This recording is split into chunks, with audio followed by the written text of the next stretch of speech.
Welcome to the 2020 College to Congress National Intern Day Summit. I hope you are staying healthy and safe. And for all our students out there, please know that College to Congress is always here and is a resource for you. For everyone who doesn't know me, my name is Audrey Henson, and I'm the founder of College to Congress. We're a nonprofit based right here in Washington, D.C. that helps low-income students access careers in public service. Our whole mission is working to make Congress more inclusive, more diverse, and more effective. And we're doing that by training the next generation of public servants.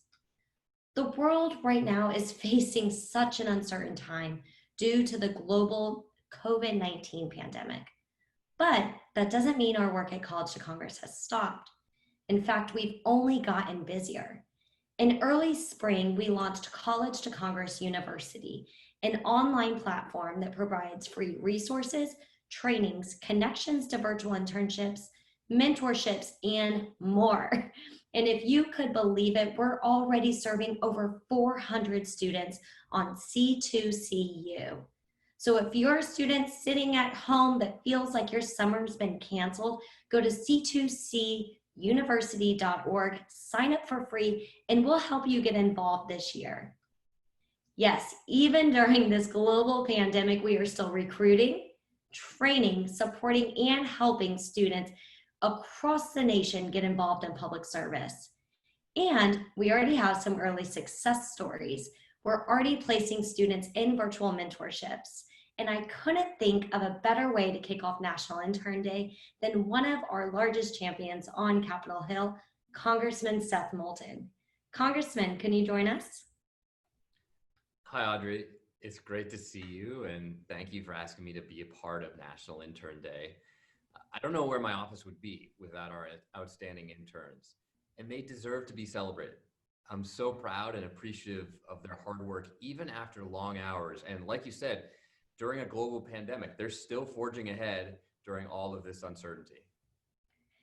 Yeah, it's pretty tough right now. I mean, as I mentioned, we have hundreds of students on C2CU. These are students who thought they were going to come to Washington, D.C. and intern, and so many offices just cancel their internships. But I know you did something different. Are you hosting virtual interns right now? Yes, in fact, we have 13 between my DC and district office up in Massachusetts. And they're absolutely essential to our work every single day because we have more constituent cases to handle than we've ever had before. That makes total sense. I mean, so many, people and offices and organizations like ourselves, we've actually only gotten busier. And I remember saying your office is busier too. So you actually need more hands, not less. So I definitely applaud you for making that early pivot and ensuring that you're not only helping serve your constituents, but also providing these internship opportunities. I'd love to hear a little bit more about other opportunities that you host in your office. I know there's one that's very near and dear to your heart. Yeah, one thing I really want to talk about is our Fern Holland International Affairs Fellowship. The fellowship is named after Fern Leona Holland, an American lawyer and a personal friend of mine who actually took over some of my work in Iraq. I was there as a US Marine, she was there as a human rights activist, but we were doing much of the same thing and trying to plant the seeds of a democracy. She took over that work and shortly thereafter was killed. She was investigating human rights abuses under Saddam Hussein's regime and working to bring a sense of freedom and democratic government to the Iraqi people. So we created this fellowship for exceptional students interested in foreign policy and national security as a way to increase diverse perspectives while providing guidance in a field that is often underrepresented by women, minorities, and those from varying socioeconomic backgrounds. Yeah, wow, that is truly an incredible story. I've heard you talk about it before, but it always sinks in a little bit different. And it's such an honor to, have you a part of our Congressional champions. I love what you're doing with your office. I love that you're honoring your friend in this way. And I think it just goes to show us, these these battles that we take on in politics, they have real world consequences. And I know that you have a very deep heart for public service, that you felt that calling early on. I'd love for you to share with our students and our viewers today just a little bit about yourself and your story, what attracted you to the military early on, and just kind of share with us how that's helped shape your career choices. Well, I grew up like many kids in America and had lots of great opportunities. I went to great public schools and then great college. I was fortunate to get into Harvard, but I realized as I was approaching graduation that I hadn't really done much to give back. And so I looked at a lot of different options, teaching overseas, Peace Corps, but I had so much respect for the young men and women who put their lives on the line for the country that I decided to join the Marines. And that happened just days after graduating from college and a few months before the attacks of 9/11 that I made that decision. So I ended up serving 4 tours in Iraq. Didn't agree with the war, but I was proud to go so no one had to go in my place. And serving in the Marines changed my life. I certainly wouldn't be a member of Congress without that experience. And just, this is my personal opinion, but it seems like it also has helped you become a better member of Congress. I mean, I look at how organized your office is ran, the way you empower your team and your staff. So it looks like that early experience in your career has still had ripple effects that are helping you. Would be curious if you feel that same way and if you've noticed a difference. No, absolutely. I mean, we take leadership and values seriously here. When you walk into my office, it's the first thing you'll see posted on the wall, our mission and our values. That's not something that you see in other offices around Capitol Hill, though we're trying to share that with others. You'll also always hear me talk about my team, not my staff. We're very proud of our team, being a part of Team Moulton. And when you join our office as an intern, you're every bit a part of the team as well. You're not a second-class citizen here. You're fully on Team Moulton because we know we put a lot of responsibility on your shoulders. Wow. I mean, again, just gold standard office. I remember back when I was staff on Capitol Hill, and I was certainly called staff and thought of as staff. And sometimes that's the case, but I would have just loved to work for a member like you. I think this is where Capitol Hill is headed. And we have, people part of the Problem Solvers Caucus and so many other really exciting, innovating groups on Capitol Hill. And so just so happy to have you in there. Switching gears a little bit, I'm kind of inspired by that early act of bravery and courage, and just your willingness to go all in right after high school and join the Marine Corps. When I talk to students, one of the themes that are consistent is that there are two things. People often are just straight up too scared to go intern in Congress. They don't see themselves fitting in. They don't feel worthy. They don't see a lot of people that look like them there. So that's one issue. And then with COVID-19, they're afraid that these positions aren't even available. And if they are, they're going to go to someone's, daughter, cousin, brother, whatever it is. I'd love to hear your advice to students about jumping on opportunity, forging their own path, and making something happen right now. Well, that's great, Audrey. One thing I want to be clear about is I joined the Marines after college, which I think was less brave than many people who join the Marines or other service organizations right after high school. So I have tremendous respect for the 18-year-olds out there. I was 22 when I went in. But you're right. Look, it can be a big leap. And first of all, I think it's important to know that Congress now has the funding to pay its interns in each office. So I want to make that clear to everyone listening. The House Administration Committee approved money to pay congressional interns in 2019. And organizations like yours can help bridge that gap of outlying expenses too. So we decided to bring on virtual interns, not only because interns are critical and helping us to maintain excellent constituent relations, which we're proud of here, but also giving young people the opportunity to gain experience on Capitol Hill and have other career opportunities down the road. Yes, it can be intimidating to come here for the first time, but it doesn't have to be. And you mentioned how friends and family members tend to get internships. I mean, look, that may be true in other offices. I have a lot of friends and supporters who reach out to me and say, hey, I would love my son or daughter to be an intern. And I have a very strict policy, which is I do not influence the hiring at all on my team. So my team makes the decisions without knowing who might be a friend or not. And I think that's important to ensuring that we have a great, talented, diverse team with a lot of different perspectives. Mhm. I love that. And apologies for getting college and high school mixed up. We No, have such an exciting day. I'm thinking of all the members we're going to get to talk to today, but I still do think it's so courageous and it's still worth applauding. no, I just want to, I just want, you know, to Yeah, say correct the that, record. you know, there are so many unbelievably brave Americans out there that Right. I was proud to serve with. And there are a lot of different ways to serve your country. You certainly don't have to join the Marines. But I think this is a time when we have to remember that as we're talking today, there are Marines and soldiers fighting tonight in places like Afghanistan who are our age, you know, or I mean, not my age anymore, some my age, but a lot who are the age of the people watching this video right now. And so, you know, in some ways, if you come to serve in a congressional office on Capitol Hill, that's your own way of serving. And I always view part of our job on Capitol Hill is to serve those troops out there on the front lines. Yeah, I couldn't agree more. And, you know, back when I was an intern and even when I was staff on the Hill, I, of course, always appreciated our military. I mean, we're all Americans. We realize they fight for our freedom. But being in Congress, approving their budget, hearing from these veterans and sometimes active members firsthand, I feel like it just gives you this new level of appreciation of what the day to day looks like. And I know we need more vets in Congress. It's the lowest level ever. And I know you're working very hard to support veteran candidates. So thank you for what you're doing on those fronts. Excuse me, but we just got. Let me just say one more thing, though. I Of think course.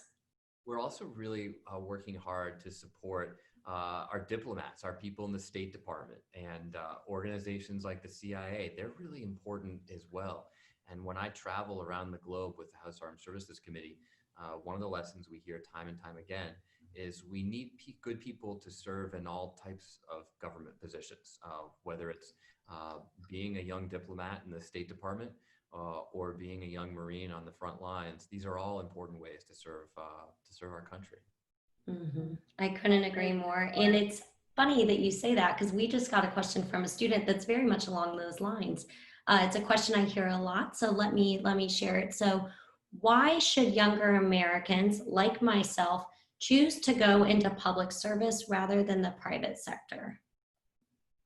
You know, it's a great question. It's something I thought about a lot myself. But, you know, I don't want to sound old because I'm still one of the youngest members of Congress, but, you know, I've really come to appreciate the value of giving back, of giving to others through your work, of not doing something that is just good for yourself, but makes a difference in the lives of other people.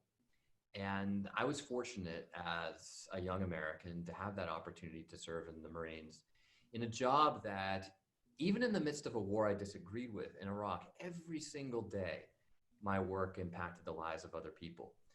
And now, as a United States member of Congress, I'm in my second job, where every single day I see how much our work impacts the lives of other people. And that's rewarding. And it brings me back to a great piece of advice I got from the most important mentor I've ever had in my life, who was actually the minister at my college church, the Reverend Peter Gomes. And he said to us students, he always said, make sure you make a life, not just a living. I think part of making a life is making a difference in the lives of others. And I just encourage young people to give it a shot. Give it a try. I thought I'd go into the Marines for a few years and get out and go straight into the private sector. But I'm here in Congress because I want to continue making a difference in other people's lives. And I'm proud to be here. Yeah, it's a beautiful story. And I feel like those are the kind of words that you put on a sticky note, put on your mirror, and you look at it every day. And as I was listening to what you were just saying, you know, it reminded me just how big of a role a mentor can play in your life. That's a massive part of College to Congress, is connecting our students with mentors who are working on the Hill now. And then once they get there, we connect them to mentors who are in other industries or fields that they might be interested in, because no one gets, no one gets to serve or gets opportunities on their own. We're all in this together. You talked about teamwork, about how you view your office not as a staff but as a team, and I think it just goes to show, giving back. If you're watching this and you're more advanced in your career, sign up to be a mentor. If you're a student who's watching this and you don't have a mentor in your life, come to us. We'll help connect you for free, because you can see that sometimes the way people guide you, you might end up being a congressman or a congresswoman yourself one day because of the words that someone shared with you. So I think it just goes to show the value that we can have on each other's lives. And that's what I'm hearing from you today. Yeah, that's absolutely right. I mean, over there on my bookshelf, I have a picture of myself and my brother and sister standing on the steps of the Capitol when my parents took us to Washington once, the first and only time we visited as a family before I got elected. And I never even imagined that that photo might one day be sitting in my congressional office. I didn't have parents who had a lot of money or were connected in politics. In fact, the first congressman that my parents met was me, their son. Yeah. So this is very, very new, but this is what's so great about America, is that it truly is a country where we try to give everyone opportunities. We don't always succeed at that. We haven't quite reached our ideals, but there are times when it works. And, everyone out there should know that take advantage of this opportunity and come to Capitol Hill. You never know where it might take you. I love that. Yes, all roads lead back to the Hill. If you have a heart for service, and if that's what's driving you, opportunities are going to open. And I just love hearing that, you're the first congressman your parents have met. The American dream is still alive and well. I'm here to help. Congressman Seth Moulton is here to help. Their office is still accepting virtual internship applications. Congressman, thank you so much for kicking off National Intern Day in the best way possible. For those watching, stay tuned. We're about to welcome Senator Tim Scott to join us. And we're also going to be doing an interview with the directors of the documentary Boys State. It's a Sundance Award-winning documentary. So lots of fun things planned for the rest of the day. Thank you, Audrey, for having me, and happy National Intern Day. Happy National Intern Day.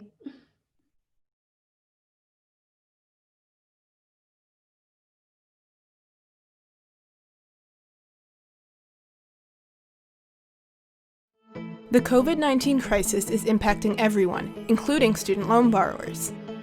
Thankfully, Congress has taken action to provide relief to many borrowers during this unprecedented time. The CARES Act gives borrowers a 6-month hold on student loans owned by the U.S. government. These loans have already been put into what's called a forbearance. Through the end of September 2020, no payments are due and interest rates have been set to 0%. That may be a huge relief for many with government-owned loans. Even though you can take a break from making payments on government-owned loans, you don't have to. If you keep making payments, you can make faster progress on lowering your balance. Your payments will be applied directly to your principal, assuming you have paid down any interest accrued prior to March 13, 2020. There are many other types of student loans out there too. Servicers and lenders are providing relief for loans not covered by the CARES Act. Some people have federally guaranteed student loans owned by a financial institution, not by the government.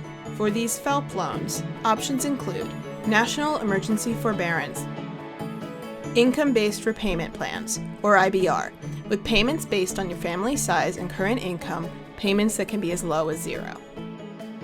Unemployment deferment. Other deferments, depending on your circumstances. Loan consolidation into a direct loan. For private student loans, options include National Emergency Forbearance, Rate Reduction Program, Extended Repayment, Interest-Only Payment. Reach out to your servicer to talk about options for your loan. Regardless of what type of loan you have, if you're getting messages from your student loan servicer, it may mean your loan needs attention. Read the messages and answer the phone. Your servicer is there to help you sort out your options. And remember, don't fall for scams. If a third party claims they can instantly fix your credit or forgive your loan for a fee, don't fall for it. As always, stay in touch with us for the latest information. You also can visit our dedicated website at navient.com/COVID-19.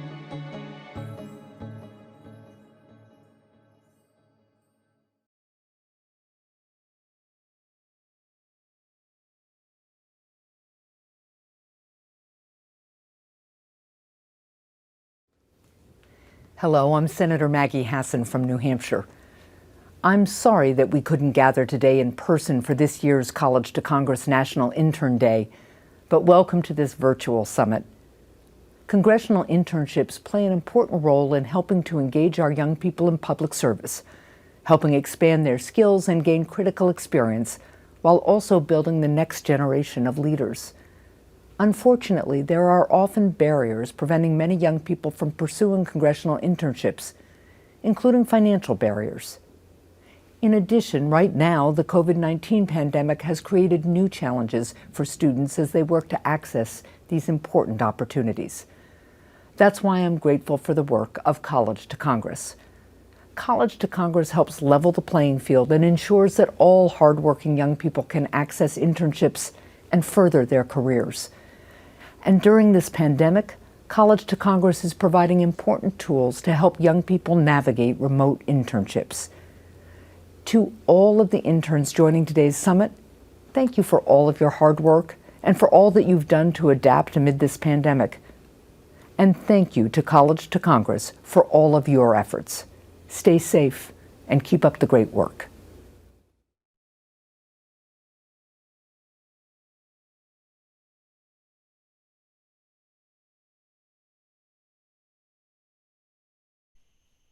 Hello, everyone, and welcome back. I am so thrilled that you are continuing to join us to celebrate National Intern Day. You are certainly in for a treat because we have Senator Tim Scott here today. He's going to be sharing his experiences as both a congressman and a senator. We're also going to be discussing what inspired his political career, his experiences with Boys State, and highlighting the future of work. If you are not already familiar with Tim Scott, you must not be following us on Instagram because we love sharing what he's up to. He gives such cool background into the inner workings of Congress. But let me get you read up. Tim Scott hails from the great state of South Carolina, and we all know he's very proud of it. He is one of just 3 African Americans in the U.S. Senate, and we know that's not enough, and we're working to fix that. He is also the first to serve in both chambers of Congress. Senator Scott joined the Senate back in 2013 and has been a national leader on efforts to bring opportunity to every American family. It's certainly a value we both share. Senator Scott is also currently a co-chair of College to Congress and has provided invaluable support to our students as they realize their dreams in public service. He's been seen at our summer soiree, actually one of the most popular events we've had, thanks to Senator Scott. He's even housed our own interns, so certainly practices what he preaches. In his official capacity in the Senate, he wears many different hats. He sits on the Senate Finance Committee, the Health, Education, Labor, and Pension Committee, or in DC, you know we love acronyms, the HELP Committee. He also is working on Banking, Housing, Urban Affairs Committee, Small Business and Entrepreneurship, as well as the Senate Special Committee on Aging. Whew, that is a mouthful. Senator Scott, welcome to National Intern Day. Thanks for being with us. Thank you, Audrey. Thank you for your powerful, positive leadership. There's no question about it. The future is bright because of leaders like yourself and the leaders that you're raising up. I'm excited about what's going to happen in this country's future because you are doing such a great job of identifying and then putting fantastic leaders in a position to succeed. That's good for our country. And frankly, as a guy who will be on retirement when they're all working really hard still, I'm thanking God for the next crop of leaders that are coming our way. Oh, that's very kind of you. And you know, we don't do it alone. We're so lucky to get to partner with you and Senator Hassan, as well as our other champions. Yes. We know you have had such a busy day. I know votes have been crazy. Thank you for squeezing us in.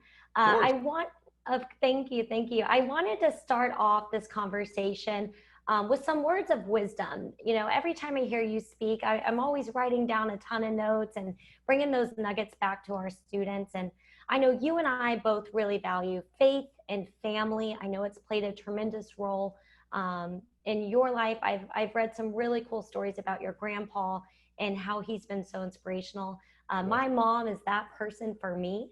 Awesome. She always taught me, you know, to keep moving forward, to keep persevering with the pandemic, with internships being canceled, with, you know, everything going on. I'm curious, what is your message to college students and recent grads right now? You know, it's interesting that there is so much volatility in the world today that it's easy to get sidetracked or to become depressed or to feel that this uncertainty somehow is going to negatively affect your future. And frankly, I believe the exact opposite is going to be the case. Because of the pandemic and the challenges that we face today, we are accelerating the pace towards technology. And most of the folks who are in the College of Congress, they are computer savvy, they're technologically savvy. So that means that the world is getting closer to you than ever before. So carpe diem, seize this day, and your best years, your brightest days are without any question in front of you. And frankly, I speak to a lot of college graduations over the last few years, and one of the pieces of advice I give to everyone, but more importantly, right now in the middle of a pandemic, that failure is never fatal if you don't quit. And so it's one piece of advice I hope you hold on to, you embrace it, study it within your own life. And I'm not sure about Audrey. She looks like she's never failed at anything. But for my life, I got to tell you, I've had a lot of failure, but most of my failures, even when they're my fault, leads to a better day, a better opportunity, and even more success. But more importantly, to significant outcomes that positively impact the people that I'm trying to influence. I love that. And see, I always knew you were going to have a good nugget. You know, and we learned so much from failure. And I think that's really the difference in, you know, people feeling depressed or more optimistic is how are you internalizing this? And what is that self-talk that you're, you know, perpetuating in your mind? So thank you so much for sharing that. Definitely one of those things I would write on a sticky note, put it on my mirror. I wanted to dig in a little bit into your background. So I know we both grew up with single moms who they worked really hard. And while we may have been low on cash, we were always rich in faith. Looking at your career and just how much you've accomplished, I'm curious to hear how your background has played a role into how you serve now and the perspective that you bring to the Senate. Well, you know, I'm a big believer that somehow God takes your mess, makes you into a messenger so that you share it with the world. And for me, my upbringing is really a part of my mess that's become a major part of my message. And growing up in poverty, single parent household, for me, it wasn't just a poverty, it was really a sense of hopelessness that was so pervasive in my world. And as a hopeless kid, all things are not possible, but one thing is absolutely going to happen. You're going to fail a lot. And so from 7 to 14, I failed a lot. And my freshman year in high school, I failed out of high school because I had no reason at all to believe that the future was going to be different. Good news is my mother never failed. She never gave up. She continued to pray for me. And then I met a mentor after summer school, my sophomore year. And the two of them, and interestingly to today, a black woman, powerful black woman, and a white guy, powerful white guy, that came together for me. And it's one of the reasons why I know our future is very bright when it comes to race relations as well. But that combination sealed the deal for me. I had to succeed because so many people were paying the price for my future success. They were paying it forward. And so that has been my experience, that actually my past has become the foundation of why I fight so hard to make sure that others who feel like I did, hopeless, they know the future will get better. Because once I started believing that the best was yet to come, it actually did. I think we can call our future into existence by how we frame our words and then how we respond with corresponding activity to what we say will be that future. Wow, that is truly such a powerful message. And as I'm, listening to you talk about this, it just reminds me how important it is to be aware of who we surround ourselves with. There are people in your life who will bring you down, and there are people like your mentors who are going to positively pressure you to succeed and to perform. Yes. So it's really nice to hear, how Audrey, your mentors helped you. And you know this saying, and I do too, birds of a feather flock together. Well, when I was flunking out of high school, we were all failing in the same direction. Yeah. When I surrounded myself with a new set of friends, with a new vision, those same birds were still flocking together. I joined a different flock.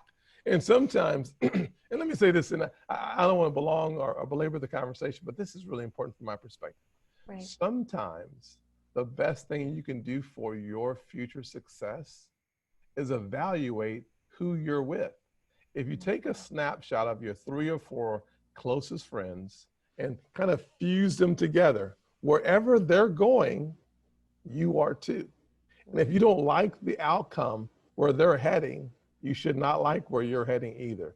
So tear it up, start all over. It is better to be by yourself than with a group of people going in the wrong direction. I'll say it this way, that as a high school flunk out after my freshman year, there wasn't a lot of positive prospects. Thank God I had a couple of positive friends and those 2 adults in my life that saw something in me that I couldn't see in myself. And Audrey, what I'm trying to say is find people who celebrate you, period, and help build your own team. Not an echo chamber of yes people, but an echo chamber that makes you better because they're critical yet positive about who you can become. Right. It's that realistic optimism, right? Yeah. You need people to tell you how it is, but to also show you where to go. Yes. Because sometimes if you're surrounded by that negativity and the naysay, it's usually just that. They're not also pointing you on how to get out of that. And I think there are periods in our life where, just like you said, we have to reevaluate who are we surrounding ourselves with? What are we putting in? What are we reading? What are we consuming? Because that's what's going to come right back out. And right after college is a great time to do that. I mean, I've even done that recently in my life. I think it's just something you do every year, like your New Year's resolutions, 100%. recheck where you're at. Yes, please. It leads me into my next question. My story, we talked about it last summer, of why I started College to Congress, because like you, I wanted to be in public service. I, used Google and technology to the best of my abilities, because I didn't have family connections, and I got that unpaid offer to come up to DC to intern. Of course, I had to take out student loans to afford the flight and the housing and the meals, and Lord knows you got to look the part in DC. So there's an entire wardrobe that's needed for it. But I also failed a lot. I mean, I really did, and I had to learn lessons the hard way. They were often embarrassing lessons, and things that I try to share with our students, even our community and the people I mentor. Take it from me. And don't repeat this. I think you've already given us some good nuggets. I'm curious for some practical advice about those seeking public service, seeking to work in and around politics. What are some lessons that they could learn from you instead of maybe repeating some mistakes? I will say this, Audrey, and when life is over, I'm sure that you will be in the Hall of Fame of life. And here's what we need to realize, and I say this sincerely without any hyperbole. The truth is that if you fail 70% of the time, that means that you're aiming really high. A 300 batting average in the major leagues of baseball gets you into the Hall of Fame. No one's asking you to be perfect. We're asking you to maximize your potential, which means finding out your limitations. The only way to find out your limitations in a constructive, positive way is to fail on that way. I have failed in every major a conquest I've ever achieved. When I was in business, the first time I tried to become an all-state franchise owner, they told me that you were just not cut out to be an owner. You're a good manager, but you can never have the vision to lead. That hurt. I went to work for the next several months and retook that aptitude test, and they said, my gosh, so much has changed. You're going to be fantastic at leading. When I failed in high school, I failed in business. I After my first election, I ran for the state office, the state senate office, lost. I wanted to be the state treasurer, and it was just a vote among the state house members and the state senators. My vote was 170 to 0, except for I got the 0. So literally, I have learned tough lessons. But here's what I learned. If you're not failing at all, you're shooting too low. And if you're failing all the time, that means that you're not learning the lessons from failure. So you need to fail forward. You need to try really hard and succeed, and then try even harder and fail, and then get up, brush yourself off, and go at it again. Here's what I've learned, that it is easier to study other people's failures than to live them yourself. Some of us are hard-headed, and I had to learn the lessons myself. And so whether you learn it by reading and studying other people's lives, or if you have to learn it yourself, learn the lesson the first time. Because I believe sometimes life will not let you, there's no social promotion in life. You've got to pass the test.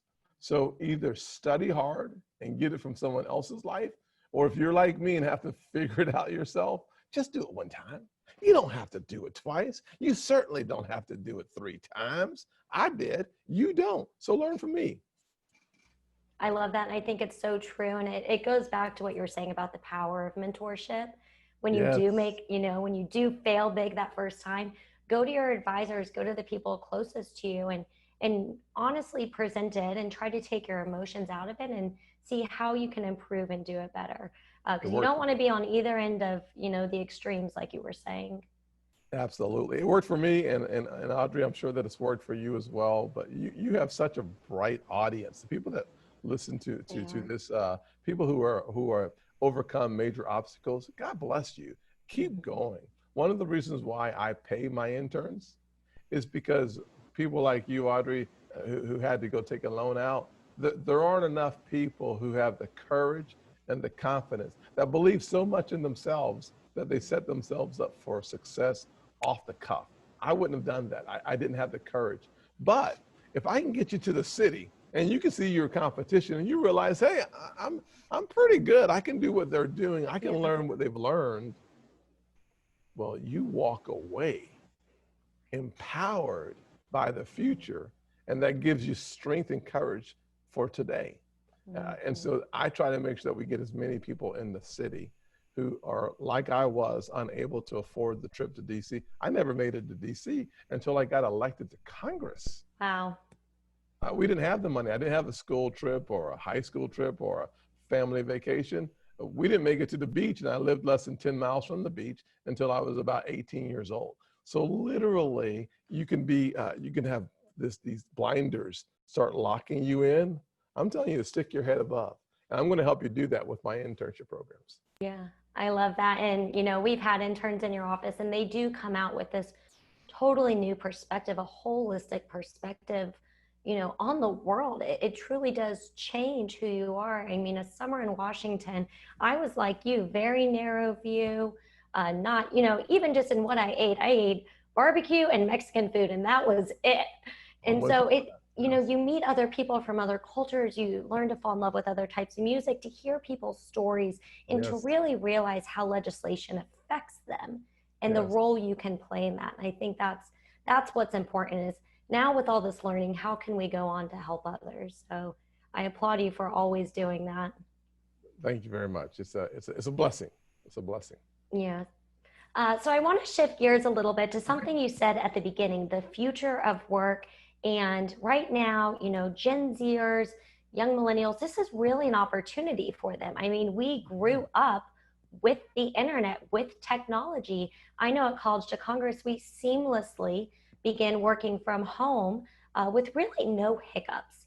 And so you gave some insight that this should be a time where they shouldn't be fearful. They should be acting on opportunity. I'm curious to kind of dive into that more and see what you think about that. Well, I say lean into technology, lean into where the future is going. The gig economy is not coming, it is here. You think about the advent of technology as it relates to healthcare. Here's a classic example. I believe that telemedicine is the new standard operating procedure. Instead of having to travel to a doctor, you can now have the best doctors in the most remote parts of America, so simply by using telemedicine. That means every online service will need more employees at some point. There are going to be people who will start their own online services. I didn't know what Zoom was before this thing started.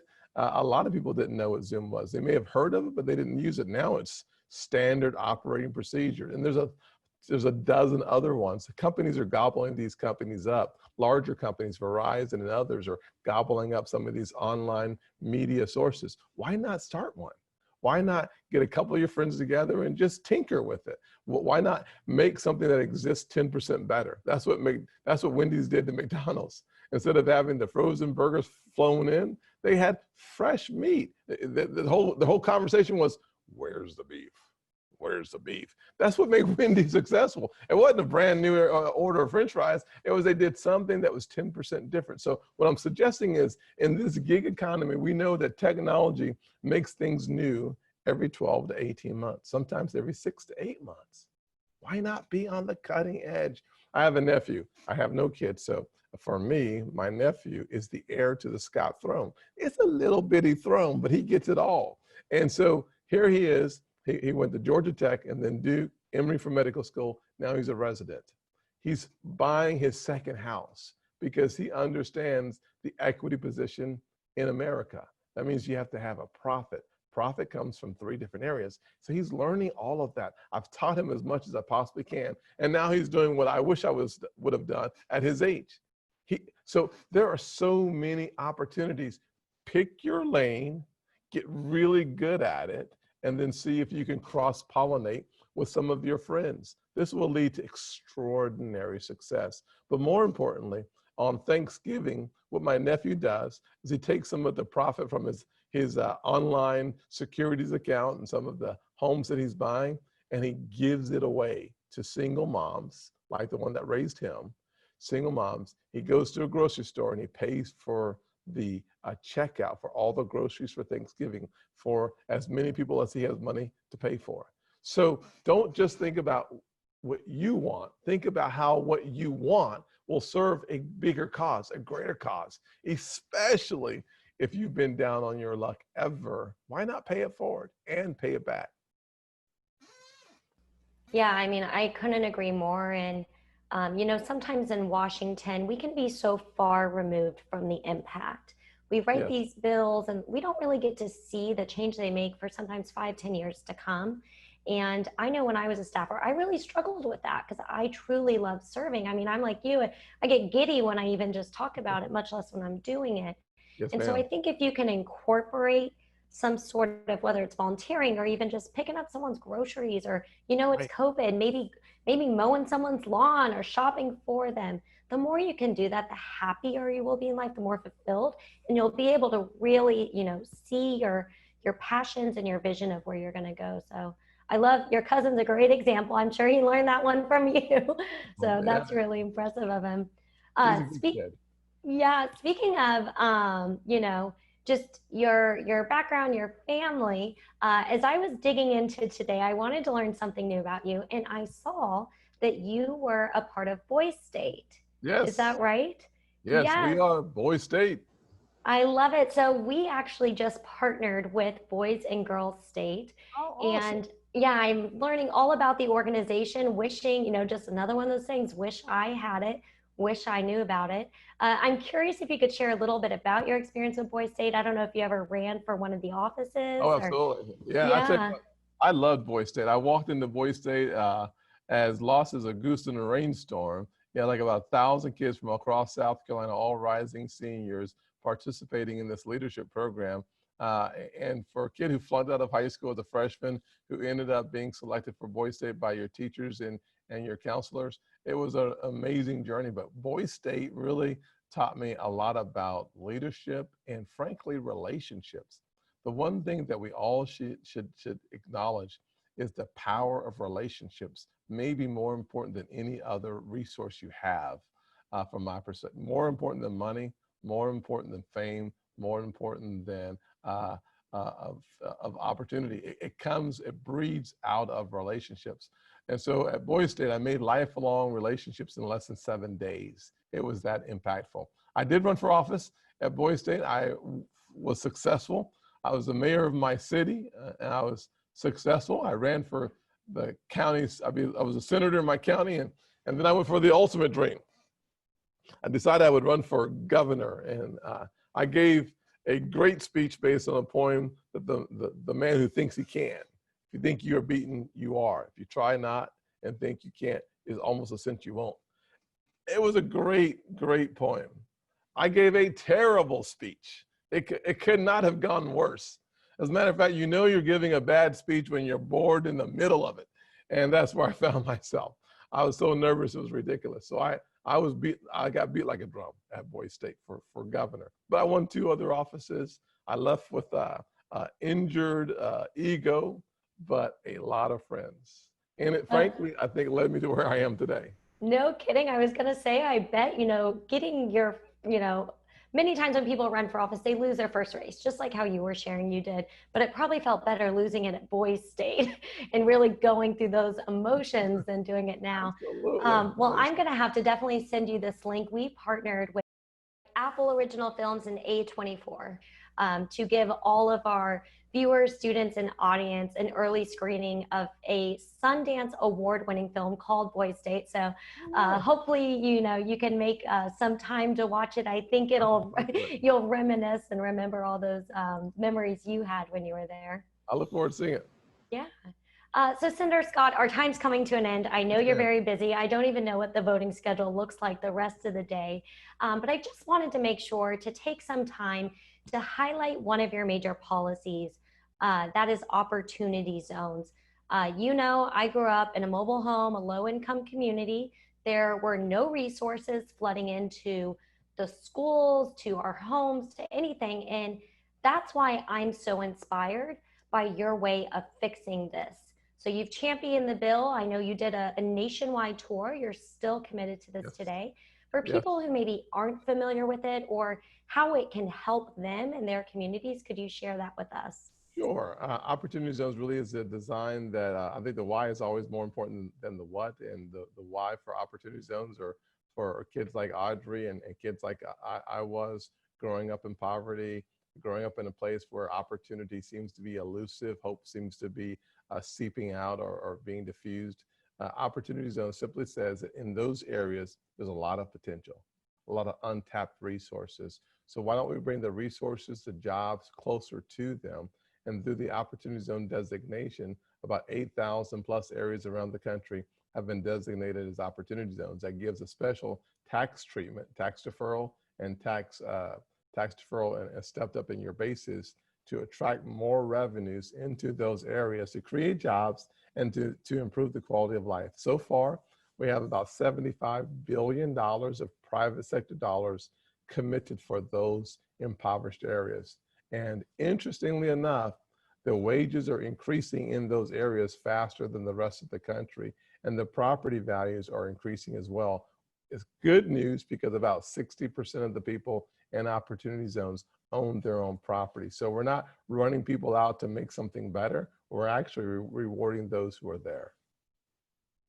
And I love that too, because that's historically how Americans have generated wealth, is through their homes. And with everything, I mean, you and I know the in and outs about how political homes and communities can become. And I just love that you were so thoughtful in how you crafted this and just how you're messaging it, ensuring that this isn't to change, it's to enhance and it's to make better. And I really love that about this. And I know it's been incredibly popular. And if that's all you do, that was good enough. But I know there's more to come. So for my last question, I just wanted to address something that it's been near and dear to our heart. It's been weighing on the nation, and that is this issue that we're seeing with the civil unrest, the racial unrest at College to Congress. 59%, so almost 60% of the students that we serve are students of color. So we're very focused on supporting them right now.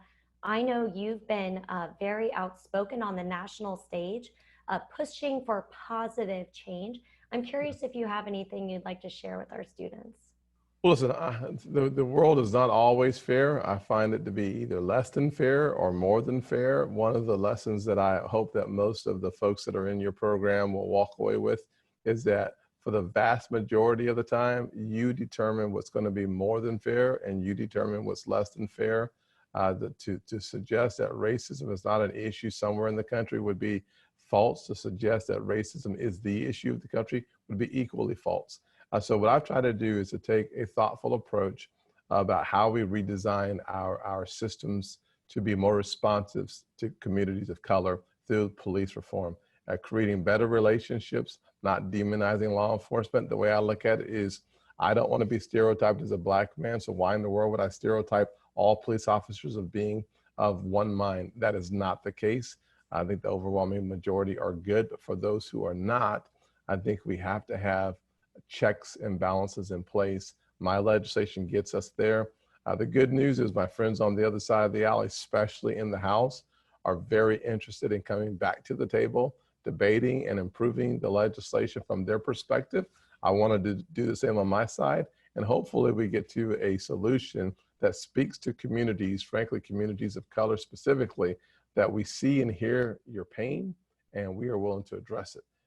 That's good news, and I'm optimistic that we're going to get it done, hopefully sooner than later, but either way, we are paying attention, and I hope that leads to a fruitful outcome. Yeah, well, I mean, it's such gracious leadership too, and thank you for really owning this issue, for finding solutions. Yes, I know it makes me sleep better at night. I know it's been incredibly helpful for our students, so we'll keep following you along and cheering, plotting those efforts, cheering you on. Well, Senator Scott, this has just been wonderful, as it always is. Thank you for your advice. Thank you for your time, and thank you for your leadership with College to Congress. It's so appreciated. Frankly, thank you, Audrey. You are amazing. You are a light sometimes in the middle of dark days. So please be encouraged. What you're doing is producing fruit, producing results. The country is better because of programs like the one you started. And I'm so thankful for your heart, Audrey. And I hope that the folks that get to know you are as excited about their future, frankly, as I am about my future, being one of your biggest admirers. I know that as you go higher, I get to hold on to your coattails and go up with you. So God bless you. God bless you too. And for all of our viewers, we're just going to take a 5-minute break, and we're going to come back with a discussion with the Sundance Award winning film, Boy State. We're talking to the filmmakers and to the students. Senator Scott, thank you, and we'll talk to you all soon. Yes, ma'am. Take care. Bye-bye. Bye.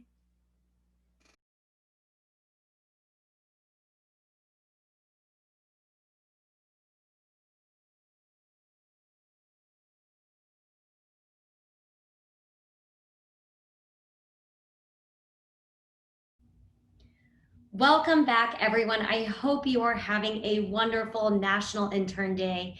At College to Congress, we know change does not happen in a vacuum, and there are so many ways to create a better world. Of course, one of those ways is through art and filmmaking.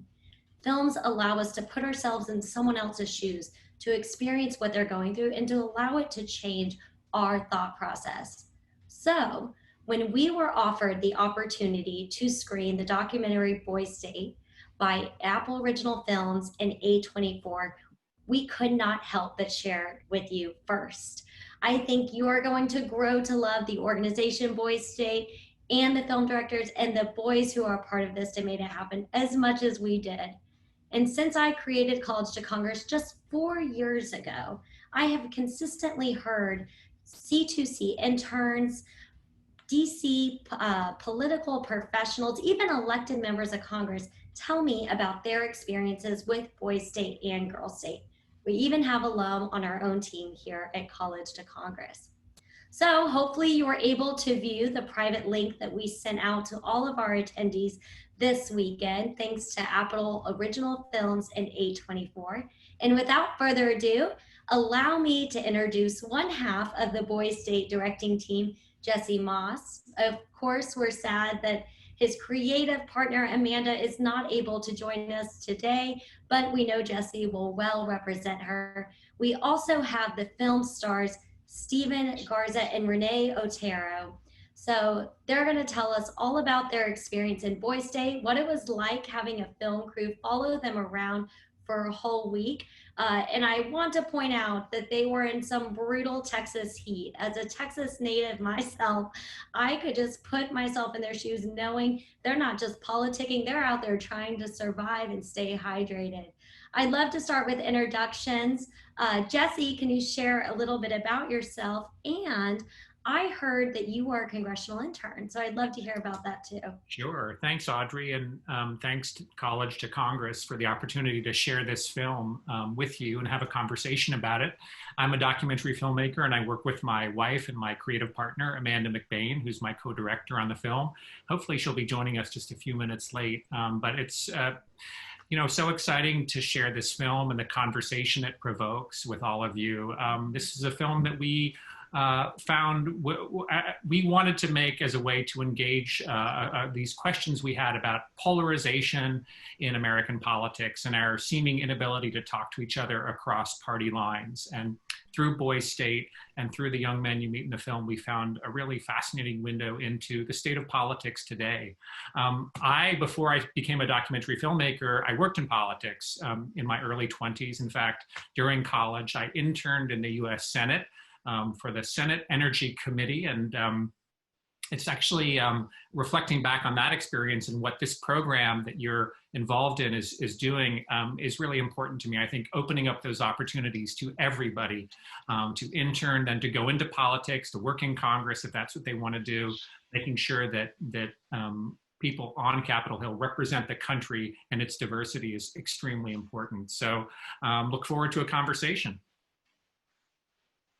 Likewise, and I can't wait to dig into your background. Stephen, can you start us off next? Yeah, definitely. So, Stephen Garza. I ran for governor in the Boy State film, 2018 Texas Boy State. I'm currently a student at the University of Texas at Austin, where I'm majoring in government. Hope to continue pursuing politics professionally and maybe end up working on the Hill one day.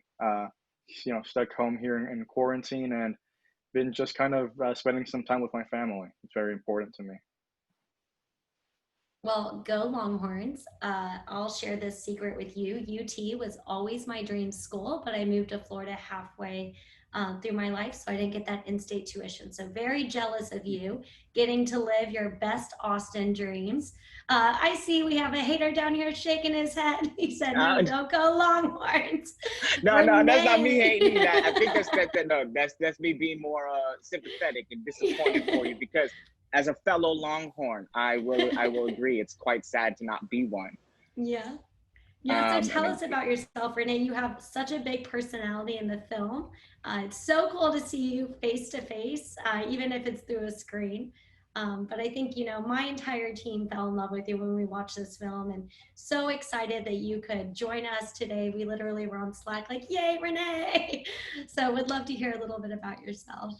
For sure. Well, thank you so much, Audrey, for that introduction. It's really sweet. My name is Renee Otero. I was the Nationalist State Party chair within the documentary. I'm currently a student at UT Austin, Holcomb.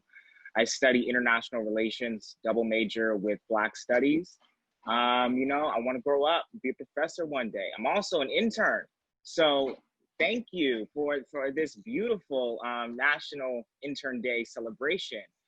For all my fellow interns out there, I really identify with the struggle. I'm trying to get that resume builder, but not really getting paid. So unionize. That's my intro. I love it. And, so many students, I feel like the pandemic has affected everyone, right? But I have a heart for college students, for the class of 2020, for people who would have been doing these life-changing internships this summer, who are now at home, and we're trying to get creative and trying to figure out a way to still push forward.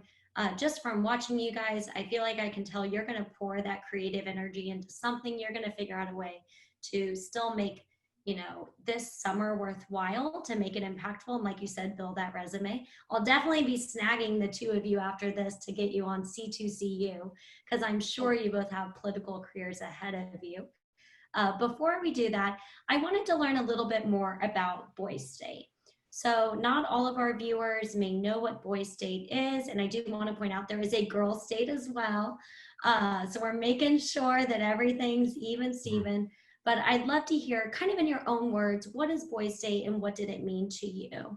Steven, do you want to start? So Boy State Growth State, American Legion Boy State Growth State is a program founded about 85 years ago by the American Legion, actually originally to promote patriotism against communist groups in the country, funny enough. And it's held in every single state in the country except Hawaii for whatever reason. And they've basically taken about a week the entire state government system in their own state. So for us, Texas Boy State, it's the Texas political system. And in a week, you run for political office, you build political parties. If you're not interested in really running for office, both electorally or party politics, there's a press corps you can join and be a member of the media. If you don't care about that either, you could join the Boy State Band. If you have a talent to show off, you can join the talent show. There's so much to do at Texas Boy State, and every single program is different depending on where you are. Some Boy State have a court system where they actually elect judges and hold court cases. It's completely insane, the different experiences that I've, in promoting this film, have run into from people that say like, oh man, our Boy State's a lot different than yours. It's a lot crazier. And it's like, how is that possible? So it's such an amazing program. Again, colleges really love that, having that on the resume. The 1,000 kids that are there are considered the best that Texas has to offer. And it's, of course, you see a lot of alumni, President Bill Clinton, Supreme Court Justice Samuel Alito, Vice President Dick Cheney, Senator Cory Booker, Rush Limbaugh, all alumni of the Boy State program. And it's just, I really encourage anybody who is interested remotely in politics to apply in their own state. Renee, anything you would like to add to that, just about your personal experience with it and what you got out of it? For sure. First of all, thank you, Stephen, for that really comprehensive history. I honestly learned a little bit as you were speaking. For me, initially after my first bout with Boy State, I was like, wow, this is what inspired the Stanford prison experiment. Because I was like, you give all these teenage boys power and they're going to act on that power. But then after I left the experience, had a little bit more contemplation, I realized that Boy State is more of a sandbox for which, a whole bunch of youth can, play politics inconsequentially, which for some people seems dangerous, but in reality, it's, a really early litmus to see what the youth's passion for politics are. I love that. I think your insight there, it's incredibly wise. And it actually reminds me of a point in the film where, you mentioned that you brought a lot of your liberal shirts and you wanted to come and you wanted to start fights and you wanted to make a statement. And then you had this, really, it seemed like an epiphany where you're like, actually, I want to listen and I want to learn. And I just stopped the film, rewind, watched it again. I was like, I wish more people in Washington had this moment. I'd love to kind of hear in your own words, like, what was that like? What started it? Was there like one moment in particular that made you kind of switch gears a bit? Yeah, for sure. So, I came into the space not knowing at all what Boy State was, learned about it a week before. And my mom is in that line with me. She's like, look, Renee, don't look like there's very many brothers around here. And I'm like, look, I know. I noticed that first. She's like, and it seems pretty conservative. If you want to come home, you let me know. And so the thing that kind of kept me motivated was like, I don't want to look weak to my mama. Like, I want to come, pick me up from Boy State. I'm having a great time. That and the fact that, like, I already came in prepared to change up to survive the space, because I was not in a space that definitely seemed accommodating to me, my beliefs, my community, right? But then, Jesse and Amanda, they came up to me after the second day. That video, that part of the speech, the part of the documentary where I'm giving that speech, that was the first time I came in contact with Jesse and Amanda, and they're like, we have to have you on the project. So now I have cameras on me. So now I'm going to be immortalized. So I had the responsibility to be more genuinely me. Coupled with the fact that I was under also like, new environment, new circumstances. I was surrounded by conservative folks. but I didn't want to, have to, play their game or whatever, to feel like I was able to navigate the space. So, my only option was to listen. So I'm going to say this, Audrey, it's not really something of my own, nobility or my moral come to Jesus moment. Rather, it was literally, I had no other option. And I'm grateful for that. Yeah, you learn so much when you listen. And at College to Congress, we run a program called Bipartisan Allies that essentially do what you were forced into, except people opt into it. But, people will self-identify. I'm, a Texas Democrat, and we'll pair them with like a New Hampshire Republican. And we'll always pair them off something that they genuinely love. So maybe they were both a part of Boys State. So they always kind of have this, safe issue, if you will, to tap out whenever politics gets heated. They know they can come back and have something that bonds them. And when I saw that, I was like, that's why I created Bipartisan Allies. Because even when we don't want to, when we're forced to listen, we are going to learn. And it doesn't mean we're going to agree with what we're learning, but it will help us better understand so we can still get to our end goal of change. And it kind of seems like that's what you had. You were like, I'm not necessarily backing down. I'm not changing who I am, but I'm going to find another way to get to where I need to go. So I thought that political strategy on your hand was actually quite calculating and just, to be honest, very impressive. So I was very impressed with just a lot of the maneuvers that you took. There were just so many cool moments in the film. There was one highlight at the end, Stephen, of you going and speaking at the Texas Democratic Convention. And it was just like a tweet and a blurb. I could not help but Google. I wanted to see whatever clips I could find. I found a few. And watching it, I kept thinking, this guy's gonna run for office. So you said earlier in your intro, you're interested in working on the Hill. I'd love to kind of hear a little bit about your political aspirations. What attracts you to politics? What do you kind of see as the avenue to move forward in a public service career? Yeah, definitely. So the Democratic Convention happened I believe, about a week and a half, 2 weeks after Boys State ended. I didn't ask to be a speaker. Somebody actually, a friend, Carl Davis, actually spoke to the TDP, Texas Democratic Party, and said, hey, there's this student who is a gun reform activist, and we think he should be a speaker. And then I get an email maybe 4 or 5 days. I was planning on going as a guest to the convention, but then I get a email about 4 or 5 days before the event saying, congratulations, this is your speaker time. And I see that I'm going after Secretary Julian Castro, who ran for president. He introduced our party chair. So I'm following the party chair and going before this mayor of my city, Sylvester Turner. I was shaking backstage. I had a camera crew with me backstage, not backstage, to film the event, and I couldn't stop shaking. I was so nervous. And to those people that say that, hey, it's so bright, the lights, that you can't see anybody, I could have picked out individual friends in the crowd from the podium. You can see every single person that's there. But I also have the mindset that this could be a defining moment in my political career. And so as soon as they said my name, I just had to walk out there like I owned the place, even though I felt like I was in a melt, and was able to get through the speech. And we had these, behind me were these international students, some of them wearing their traditional clothing from where they came from. And such an amazing moment. So yeah, I do continue to have political aspirations. I do want to work on political campaigns after I graduate, and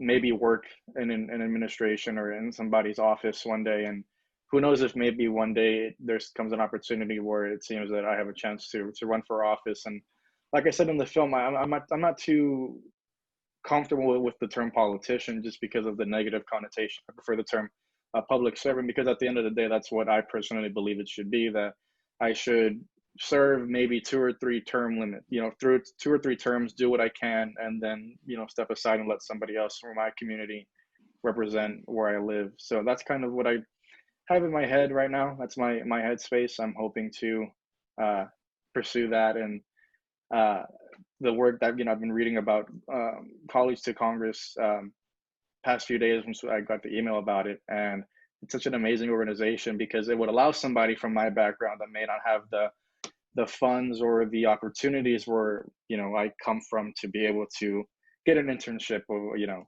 working in somebody's office and adding that to my resume because it says that it's almost a prerequisite to be an intern on Capitol Hill to be able to end up having a job there. So thank you guys for the work that you do.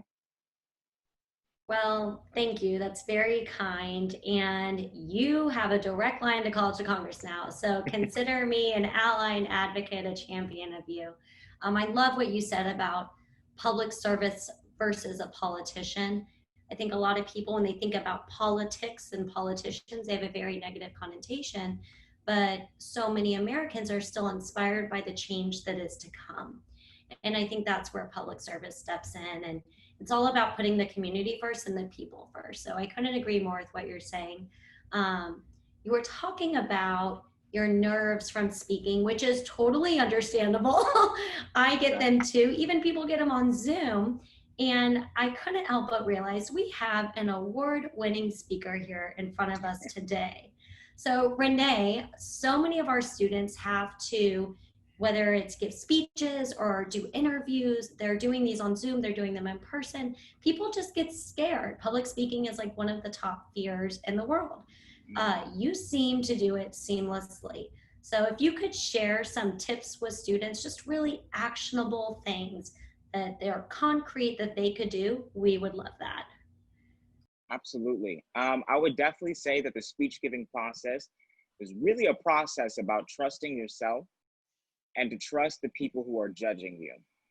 I believe that there's an issue with confidence that causes us to, the issue of confidence, rather the fact that we don't even believe the words that we're saying, or we don't feel like our words are good enough, right? So then the kinds of that performance becomes nervous. And so then the thing about the judges, sometimes we get to the point where we're self-righteous about the things that we want to say because it's our ideas. So we cannot be told otherwise on how to fix it, how to update it. But to trust the people who are judging you and critiquing you, that's the only way you're really going to grow.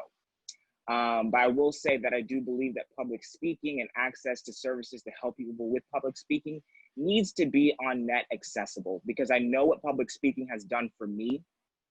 And so I believe that everyone deserves the chance to see if public speaking can do the same for them. So yeah, just in general, it's really just you that's in your way when you're giving speeches. So take yourself out of the equation, follow through with the actions, and you'll get it done. I want to shift gears a little bit and speak to Jesse, one of our filmmakers. Jesse, you and I both come from political backgrounds. When I was watching the film, I kept feeling like it was this like look into national politics. It was this like, tiny zoomed in view of what I actually see at the national level. Curious if you felt the same way. I'm sure there were so many things behind the scenes that probably didn't even make it into the film that you could probably pick headlines today that point to. So I'd love to hear your thoughts on that.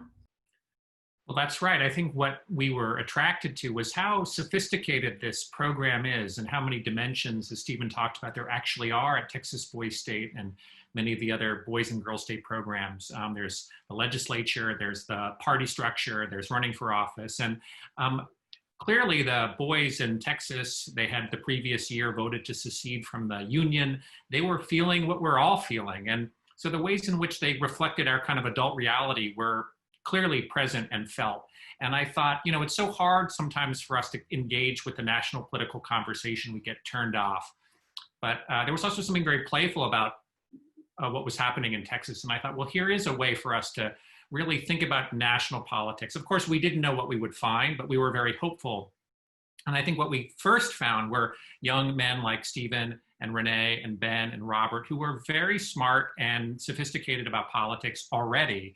And we didn't know initially who we would want to cast, but once we met them, it was obvious. Like these guys take this process seriously. They take democracy seriously. They're open to learning. And as we've talked about, like hearing from the other side, I think all of those made them sort of perfect vehicles, if you will, to kind of go through this experience and watch them learn and sort of challenge themselves. And I think the ways in which the story ends up mirroring national politics, like part of that is kind of luck.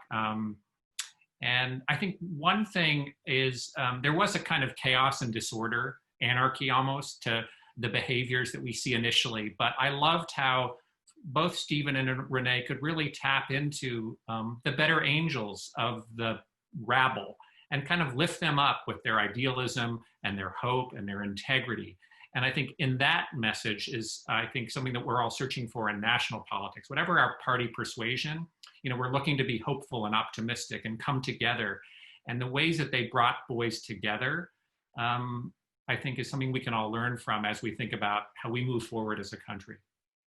So is that really what you want the audience to take away from the film, is that there's still diamonds in the rough, there's still people who are going to positively uplift us, and we need to help them get to these positions? I mean, I don't want to put words in your mouth, but that's just kind of what I'm hearing. I mean, it was clear that for us as storytellers, that where Renee and Stephen were coming from, particularly as, you know, voices from underrepresented communities who were challenging a system and a structure that hasn't always given them a voice and given them an opportunity, that was really important to us. And not only to see them challenge that system, but to kind of overcome it in a way and to forge those relationships on their own terms was really inspiring. And I think why a program like College to Congress, which I think embodies similar values, is so important. I think our democracy is only as healthy as its diversity is representative of our country. And I think we've gotten to a point, I think we can all recognize, where there's a sickness to our system and we need to cure it. And one way we can address that, it's not the only way, but it's a complicated problem, but it's to ensure a diversity of voices and viewpoints and lifting people up and recognizing that we're not all born with equal opportunities, and we need to work to ensure that there is equality. I think Texas Boys State has a lot of work to do. I think our country has a lot of work to do. I'm sure Congress as an institution has a lot of work to do. But I think we all recognize that if we work together, we can make real progress. Absolutely. And I mean, Renee was such a great example of this in the film, whenever they tried to impeach him. And I'm sure there were many moments that could have made it into the film, and this one did. And I would love to hear your thinking behind that and why. I mean, of course, I have my own opinions, and I love the way you responded to that entire situation. But Jesse, I'd love to hear from your point of view. What do you think was so important about including that moment? Well, it was really interesting to see Renee initially embraced so passionately by so many in his party, but I think quickly there were challenges to his leadership, and whether those came for political reasons or personal reasons, I think it's clear in the film that there are people who are uncomfortable with who Renee is, and I think didn't want him leading that party. I think that, Renee is committed to leading that party in a constructive way. I remember in particular, well, this is a side note, but there was a wonderful scene when Renee was under threat of impeachment, and he was working with his rules committee to draw up a set of impeachment rules that would ensure that, essentially to protect him from this, it was really a minority faction which was threatening his leadership. They were a loud but small voice. And Renee was very skillful politically, I think, in protecting what he was trying to accomplish. And that was a scene that we ended up not including, that small scene, but I think there's a beautiful moment when Renee faces down that threat. And you see that it's actually is, Renee says like 12 people. They could barely field an intramural basketball team, right? But I guess it's the power of a loud minority. And yeah, it almost felt like a warning label, including that. And Renee, kudos to you for knowing the rules, being such a humble leader to say, if this is what you want, let's move forward, but here's how we're going to move forward. And then really forcing people, like, if you're going to have this opinion, which we know where it's rooted, then you're going to have to stand up in front of everyone and show it. And I mean, I just thought it was I get like goosebumps because it's such courageous leadership. And again, it's like a microcosm of national politics because we see it sometimes, but we don't see it enough. And I think if we had more people like you, like Stephen, Lauren knows Ben is going to be running their campaigns. I just see like political strategists in the making. If we had more people like you guys up here helping us, I truly do believe we'd be a more functional, more representative, and have better approval ratings. People would be happier with the government they have. So I truly do think you guys are leaders in the making. You're showing it, you're living it. Jesse, before we conclude, I have so many questions for you, but I know we have to be cautious and respectful of your time. I'd love to hear a little bit about what surprised you most, whether it was people, whether it was afterwards when you were watching it, just what surprised you most in this entire process of making the film? As I touched on earlier, I think that the single thing is that Renee and Stephen could find success, to find support, to go as far as they did, to lift up that community with a positive message. I expected to find, you know, that sort of craziness that we see in the beginning of the film. I did not expect to see someone like Stephen from his background rally together, first his city and then his party, and then many others across the spectrum of Boys State who are predominantly white and conservative.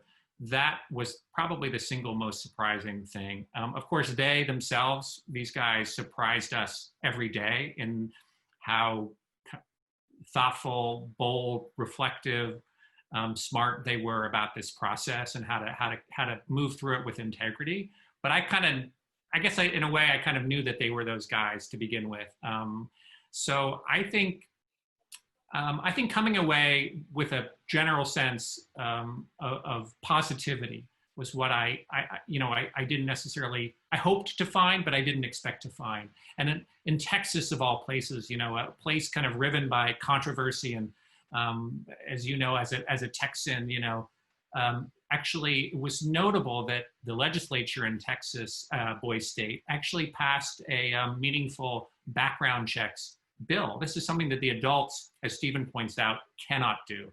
And the boys at Boys State could do it. And I think that these guys, and I'm sure a lot of people in your program who are, you know, young people leading by moral example, are becoming very powerful voices in our national political conversation, standing up and recognizing that the adults are not going to fix their problems, and it's up to them to throw themselves into the process, and that democracy is not a spectator sport. You can't sit on the sidelines and hope that the problem's going to fix itself. You got to throw yourself into it. Like everybody who wants to go intern in Congress, maybe work there, these guys finding ways to serve their communities. You know, you have to find your own way into that system, but it was inspiring to see that at Boys State.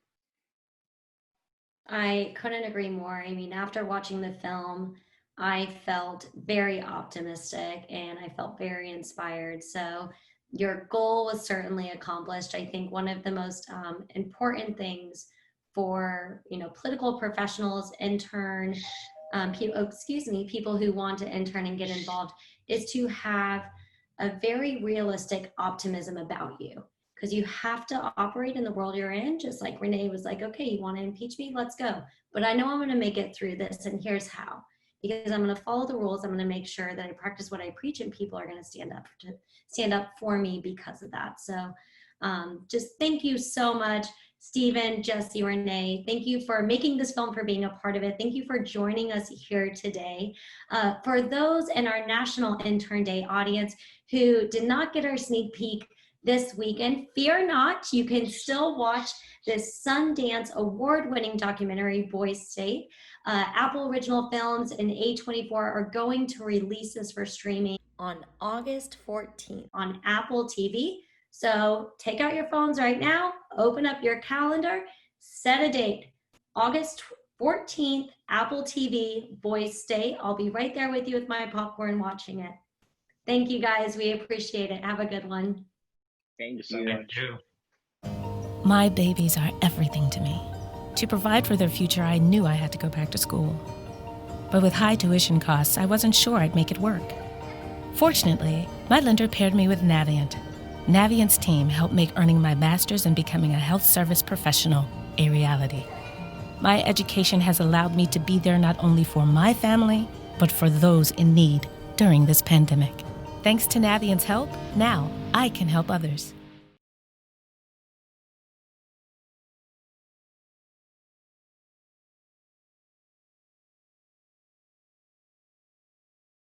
Hi, College to Congress. Toyota's proud to support you in your mission to change Congress one intern at a time. Your work directly reflects our mission at Toyota to drive engaged and inclusive and diverse environments for all. It also is personal to me. I got my start in DC as an intern in the Senate and then became a staffer in that same office. So I know firsthand how valuable the intern experience is in shaping the future of college students, Congress, and our country. College to Congress is working tirelessly to create a more inclusive and effective Congress by empowering the next generation of public servants. Thanks, College to Congress, for all that you do for our students and underrepresented communities. Toyota is honored to be a partner.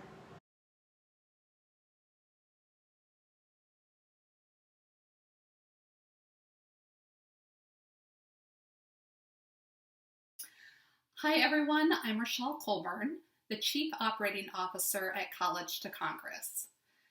For 4 years, College to Congress has been bringing students from diverse backgrounds to Washington, D.C. to provide them with professional development, mentorship, and a congressional internship experience. Last year, we capped off our summer experience by hosting our first ever Congressional Policy Ideas Market. This was a hackathon-style policy competition on Capitol Hill, which brought together over 200 congressional staffers and interns. They competed to develop policy ideas solving for problems around higher education. I won't get into the weeds on how it all worked right now, but I will say that it was one of the most fun events I've ever experienced on Capitol Hill, and the ideas that came out of it were amazing. Sadly, due to the COVID-19 pandemic, we were unable to host this event in person again this year. However, thanks to C2C University, we were able to host a similar event virtually. In fact, students who competed at C2CU this summer learned not only how to research policy and draft policy memos, but were invited to submit their memos to the C2CU Policy Ideas Project. They had a chance to win a $200 MasterCard gift card and have their policy ideas featured on PopVox.com, a nonpartisan online platform that offers tools for civic engagement and helps connect constituents with their lawmakers. To explain more about the project and to announce the winners of this year's project, I'm going to kick it over now to C2C's board chair, Kay-Ann Shaneman. Kay-Ann, are you with us? Hello and happy National Intern Day. My name is Kay-Ann Shaneman and I'm a proud board member of College to Congress and even prouder to be this year's chair of the board of directors. I'm honored to be here with you today to share with you the winners of our first virtual Policy Ideas competition. But first, I'd like to tell you a little bit more about the Policy Ideas Project competition. The Policy Ideas Project competition is designed to empower college students and congressional staffs of diverse backgrounds and political ideologies to come together to solve real-world problems using the power of crowdsourcing. The Policy Ideas Project combines these skills into an online project that is collaborative, creative, crowdsourced, research-focused, and solutions-oriented. I'm going to announce the top 3 winners next, but as a reminder, each winner will receive a gift card and their ideas will be featured on PopVox, which means their idea could possibly be seen by DC's top decision makers. Now, this is the moment that you've all been waiting for. The grand prize winner is Maim Hoke. Our second place winner is Gavin Chow. And our third place winner is Tierney Sobek. Thank you, Kayan, and congratulations to Mayim for winning our C2CU Policy Ideas project. For those of you watching at home, Mayim's idea to expand the federal Pell Grant for greater use in vocational schools and certificate programs was an overwhelming fan favorite and received the most votes from C2CU students and mentors participating in the project this summer. To tell you more about it, here is a video that Mayim sent us explaining his idea and the inspiration behind it. Hey everybody, my name is Mayim, and I'm currently a senior at Queens College, double majoring in political science and sociology. The topic behind my policy memo was to further expand the federal Pell Grant to include vocational schools and certificate training programs. At times, college can be too time-consuming and cost-prohibitive for some individuals who would prefer to complete some sort of program that gives them a specific skill sets to immediately jump into the workforce. What inspired me to write this memo was the fact that I attended a vocational school specialized in aviation maintenance in New York City. My high school, which was predominantly people of color, a lot of us lived well below the poverty line, found our program to be a resource that allowed us to escape poverty and immediately enter a career straight into the middle class. It's something that I want us to reflect and do on a much grander scale. And I want to thank College to Congress for allowing me to share my idea in the first place. Thank you, Mayim, and congratulations again to all three winners of the C2CU Policy Ideas Project. Mayim, who's attending Queens College in New York City, Gavin, who's a student at UC Berkeley in California, and Tierney, who's attending Georgetown University right here in Washington, D.C. Not only do two of our winners hail from opposite sides of the country, but they have opposite political ideologies as well, and College to Congress is proud to promote bipartisanship through projects like these. You can learn more about all three projects by visiting PopVox.com. Okay, with that, I want to talk about another exciting development, and that is the announcement of the C2C Intern Opportunity Fund, which we are launching this month with seed money from Interns, one of the nation's leading retail real estate companies and a proud supporter of College to Congress. The Intern Opportunity Fund has been established to provide support to students who have both completed C2CU and have successfully secured an internship in public service or related industry this year, whether that internship is in DC, in their district or their hometown, or is remote and virtual. We realize that despite the COVID-19 pandemic, students around the country are still actively seeking internships and opportunities to gain valuable real-world experience. We at College to Congress want students to feel empowered to take advantage of any opportunity that comes their way. And the Intern Opportunity Fund is designed to help them offset some of the costs of these opportunities, such as flights, technology, housing, or transportation. At this point, I'm going to turn it over to Jody McLean, the CEO of Interns, to tell you more about the work they are doing to support student interns in diverse communities before introducing you to the very first recipient of the C2C Intern Opportunity Fund. Hi, I'm Jody McLean. I'm CEO of Interns and the chairwoman of the Interns Community Enrichment Foundation. Interns is a retail real estate company with 125 places across the country, but our work is much bigger than real estate. We're in the business of humanity with a sole purpose to enrich community. We established the Interns Community Enrichment Foundation to foster entrepreneurship and economic empowerment, and to promote women and people of diverse cultures through creativity, collaboration, inclusion, and education. Under the foundation, we've established two programs, the Women's Empowerment and Entrepreneurship Program and the La Cosecha Foundation. The Women's Empowerment and Entrepreneurship Program is designed to foster growth opportunities through education, training, and networking. The La Cosecha Foundation is rooted within our La Cosecha Latin market here in Washington, D.C.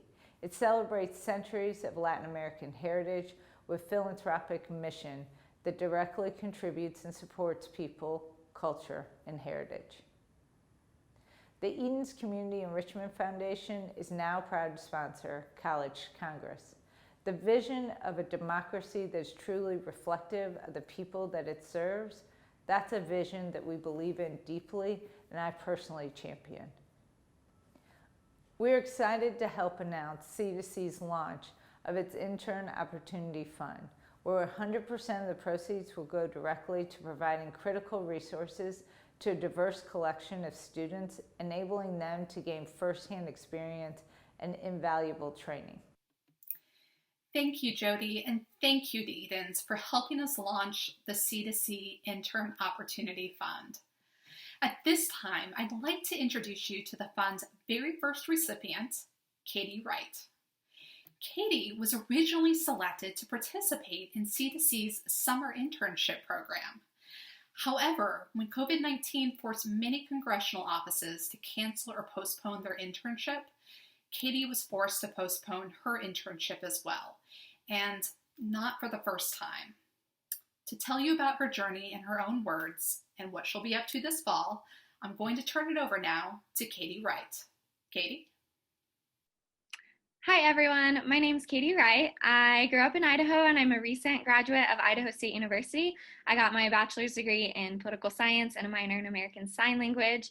And I have a passion for public service. So I want to tell you guys a little bit about my story. Last year, I applied for an internship on the Hill and I received it, but I was unaware that this particular internship was unpaid. So I come from a working background and I really couldn't afford to go that long without a paycheck, even though this was something I was passionate about and I knew it would be a phenomenal opportunity. So I had to decline that internship and it was a super bummer. I'm not gonna lie, it was something I definitely had to navigate. Then I decided, you know what? I am gonna go ahead and move forward and figure out a way to go the following year. So I heard about College to Congress and was very excited to have the opportunity to apply. And then when I found out I was going to be a part of the 2020 cohort, I was overjoyed. It seemed like my dream was really going to come true and I was going to be provided resources that I needed to make an internship on the Hill a reality. So I was extremely excited, and then COVID happened and the world just kind of changed and shifted and lots of things got canceled. We found out that internships on the Hill weren't going to really happen and had to totally readjust the focus and the game plan.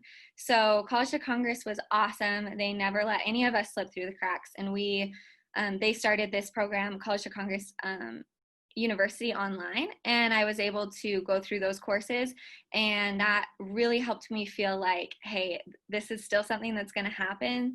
Everyone is still dedicated and persistent to making these dreams a reality, especially for people like me who couldn't go otherwise. And so it was really encouraging in a time when encouragement was needed as a recent graduate with plans totally changed. So that was awesome, and I feel even more prepared now for an internship on the Hill, having gone through C2C University. And this year, I'm really excited. This fall, I will be able to go after all, and I'll be a recipient of the Intern Opportunity Fund. And I just can't wait to make my dreams a reality. And I'm so thankful for everything that people at College to Congress and all of their partners have done to make this an opportunity that I would not have had otherwise. So thank you so much for listening to my story, and I hope you enjoy the rest of the Intern Summit. Katie, students like you are why College to Congress is so dedicated to disrupting the congressional staffing pipeline. It is our honor to be a part of your journey in making real and impactful change in Congress. I know you're going to do amazing things in your internship this fall with the Senate Committee on Foreign Relations, and I just want you to know how proud we are of you and that we cannot wait to welcome you to Washington, D.C. For everyone who is able, I want you to know that your financial support goes directly towards supporting students like Katie who are passionate about public service. Katie's voice is just one of many, and your generosity is greatly appreciated. You can make a difference in a student like Katie's life today by donating at collegetocongress.org/donate. All right, everyone, hold tight and don't go anywhere. Our government relations panel will begin momentarily.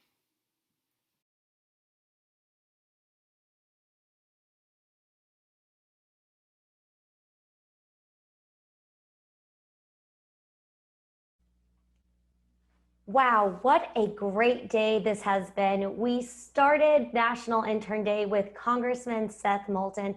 Then we had an invigorating fireside chat with Senator Tim Scott. If that wasn't cool enough, we had the directors of an award-winning Sundance film come chat one-on-one about Boy State, public service, and how different careers get started.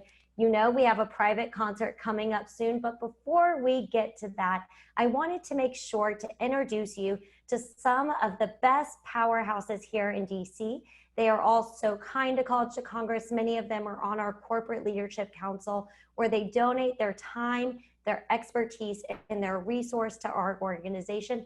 And I'm very excited to get to chat with them today.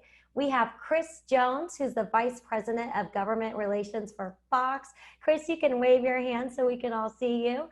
We have Annie Policastro, who is also a Vice President of Federal Government Relations over at UPS. So if you've been doing a ton of Amazon shopping like I have, you can thank her for getting your boxes to you.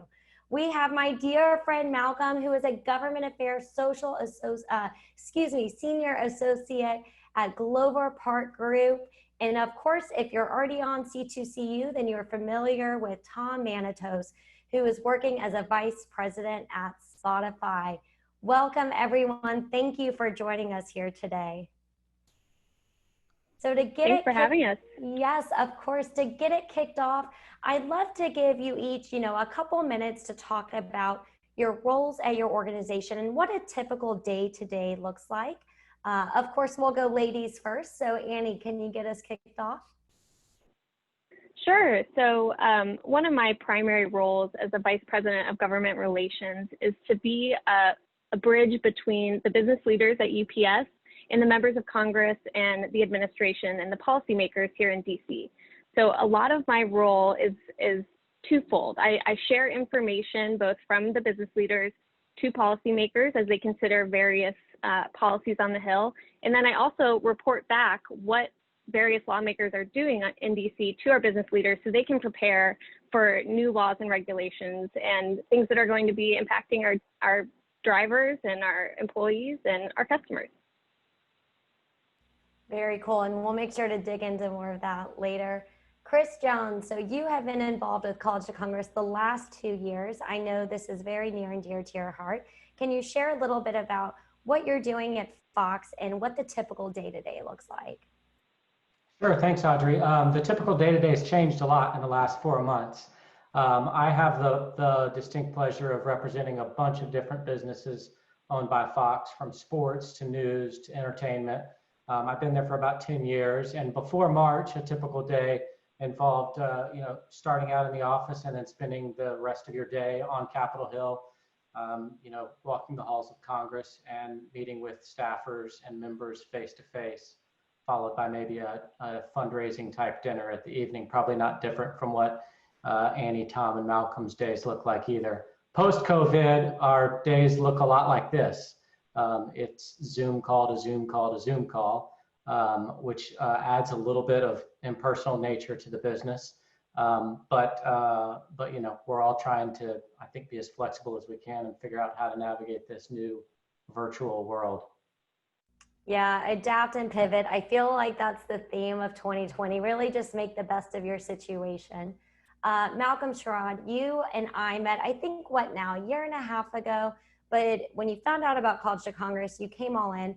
I wanted to make sure to have you on this panel because you have a different view and perspective because you're working with the Glover Park Group, which I know also has some exciting news themselves, but you have multiple clients because you're not working for just one corporation. So can you share what that looks like and what the difference is between maybe Chris or Tom or Annie's job? Sure. Thanks, Audrey. So I have the pleasure of working at the Clover Park Group, as you said, and our exciting news is that we'll soon be affectionately referred to as Finsbury Clover Hearing, and a merger between two of our partner firms. But at the Clover Park Group, we're a multi-purpose client firm where I get the chance of working with folks like Tom and Chris, and we are, their consultants. And many of them have their own issues that they have to address themselves with members of Congress. We work as more of an intel gathering and also as an advocacy arm of theirs. So we work as a team on a number of their issues. So thankfully, having that opportunity, I get to work on a lot of different things from day to day. I get to kind of work with a lot of different members across industries and verticals. So it kind of gives me more of a broad range of activity. Like Chris said, a lot of our work now is definitely via Zoom. But prior to COVID, I will spend many of my days on the Hill, kind of bobbing around from committee room to committee room, meeting with different staffers on different issue areas. So it allows me a broad range of activities every day. Very neat. I think all your jobs sound so much fun, and I know it's very different now as we're all stuck behind these screens. For our viewers who have yet to see my interview of Tom, we just did that 2 weeks ago, and it was all about networking post-COVID. How do you network in this digital age? We also dived a little bit into his job, but for those who weren't able to see it, Tom, could you share a little bit about yours as well? Sure, happy to do it. Thanks again for having me. I think Annie and Chris described perfectly what an in-house lobbyist does.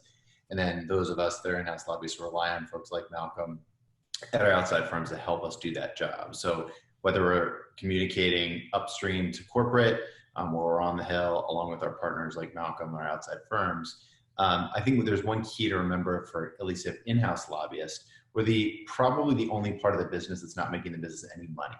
So we almost have to like punch above our weight, show our worth every day to headquarters to show that this function is valuable, that this function helps the bottom line in terms of intelligence, in terms of less regulation or a different law that could help the bottom line and help the business move forward.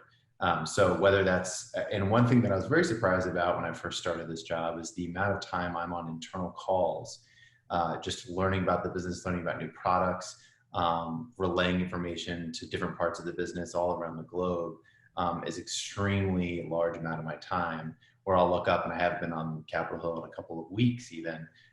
That's not out of the realm of possibility. Now, we're all at much different sized corporations. I'm one of only 4 people that do government affairs globally for a company, where I'm sure my colleagues here on Zoom have many, many more people than that. So I've got to cover more area. So I'm not able to be on the Hill as much on the internal side. So it can fluctuate to the point when 2 years ago when we had a bill that was moving through Congress that was eventually signed by the president, I was on the Hill every day. So it can vary widely. That's such a good point. I'm glad you brought up that distinction, because one of the things I think is so neat about government affairs is the job is not the same across companies, across industries. It can be so specialized. It can really, you can figure out like what are your strengths and how do you use them to do the best you can do. And like Tom mentioned, yes, it's not a revenue generating department, but you better believe that you guys constantly find out how to save your company's money. So it is just as valuable. Of course, today we are celebrating National Intern Day. So we got to talk about internships.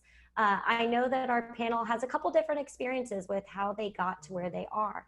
We have people like Tom who are Hill veterans and spent nearly a decade working for the speaker. And then we have Chris, who just jumped into government relations. And I know Malcolm and Annie, you both interned, but then didn't go on to be full-time staff, realized that this is where you wanted to be. So I'd love to just kind of hear in your own words, how did you get to where you are? Chris, I'd love to start with you, since this is just, it's obviously a different pathway than what C2CU currently offers, but nonetheless, I think it's such a needed one. And during COVID, it's the private sector that's hiring. And so I think it's really great for our students to consider, you know, what you did and how they could replicate it. Sure, thanks. Look, I think part of my passion for College to Congress and the reason why Fox has been so supportive of of this organization over the years comes from my lack of having worked on Capitol Hill. When I moved to Washington, D.C., I did not have a Capitol Hill benefactor, someone who was working in Congress, either as a member or as a staffer, who brought me in and showed me around. I started out at a law firm working as a paralegal. I joined a trade association, the National Association of Broadcasters, which is the chief advocacy organization for television stations. And I was there for 6 years, and that's how I got introduced to the team at Fox 10 years ago, and joined that group on their government relations side. So really, for me, I think it's kind of the lack of Hill experience that makes me such a positive advocate for College to Congress going forward. Yeah, thank you. And we are so grateful for both your support and Fox support over the years. So thank you for sticking with us as we continue to grow. Annie, I'd love to hear about your internship and how it either taught you what you did or didn't want to do, which is just as valuable sometimes. Yeah, so I didn't have the opportunity to come to DC. It wasn't an option. I needed to keep my summer job between college years. So I ended up doing an internship with my member of Congress in the district office. I think it was a great experience. I got to learn a lot about what district offices do and how they are so important to representing the member and getting in touch and having that daily contact with constituents. So it was a great experience. I think the thing I learned was you really have to take the opportunities you're given and go, all out. So while it wasn't the glamorous Hill internship I thought it was going to be, I was able to use the people that I met in that internship. And when I was looking for a job my senior year, I made a trip out to DC. I knew 2 people. And through one of those 2 people, I actually ended up finding an opportunity to work at UPS. And I've been at UPS for 8 years. So I think it goes to show that, you're dealt the cards you have. You got to play your hand. And I think what is really important is being a hard worker and knowing that, you only get so many opportunities. And I think luck plays a role in a lot of our careers, but you really got to back it up with hard work. So being willing to do, whatever task you're given, I think is really crucial. I also think, I didn't have 10 years on the Hill, which a lot of people might tell you need to do before you can be a lobbyist. I am always skeptical when someone tells you they need to do their exact career path. So I think, there are a lot of ways to get to a job you love. And I think finding out along the way the things that you really like and really enjoy, things you excel at, are going to help you do that. And of course, networking along the way is always important, both with mentors and then among your peers is always very helpful. I couldn't agree more. And to plug the conversation Tom and I had again, we addressed this and Tom said, I've had 10 years, it doesn't mean you have to. Everyone has their own path, and just depending on the strategy that you use and really what your passions are and what you want to follow, you can make it work. So I couldn't agree more. I'm going to open this question to everyone. Just raise your hand if you want to take it first. One of the questions I always hear from our students is, they get to DC or maybe they're researching DC and they just see so many acronyms and titles and GR and GA and PA and lobbying versus advocacy, and why are so many people scared to say a lobbyist versus an advocate? There's a lot of minutia that's kind of going on, and I just want to help demystify what this all means. So if you guys could just help me explain in a really easy way, what are kind of the differences and which ones are really just multiple names for the same job? Well, I'll take on the government affairs side.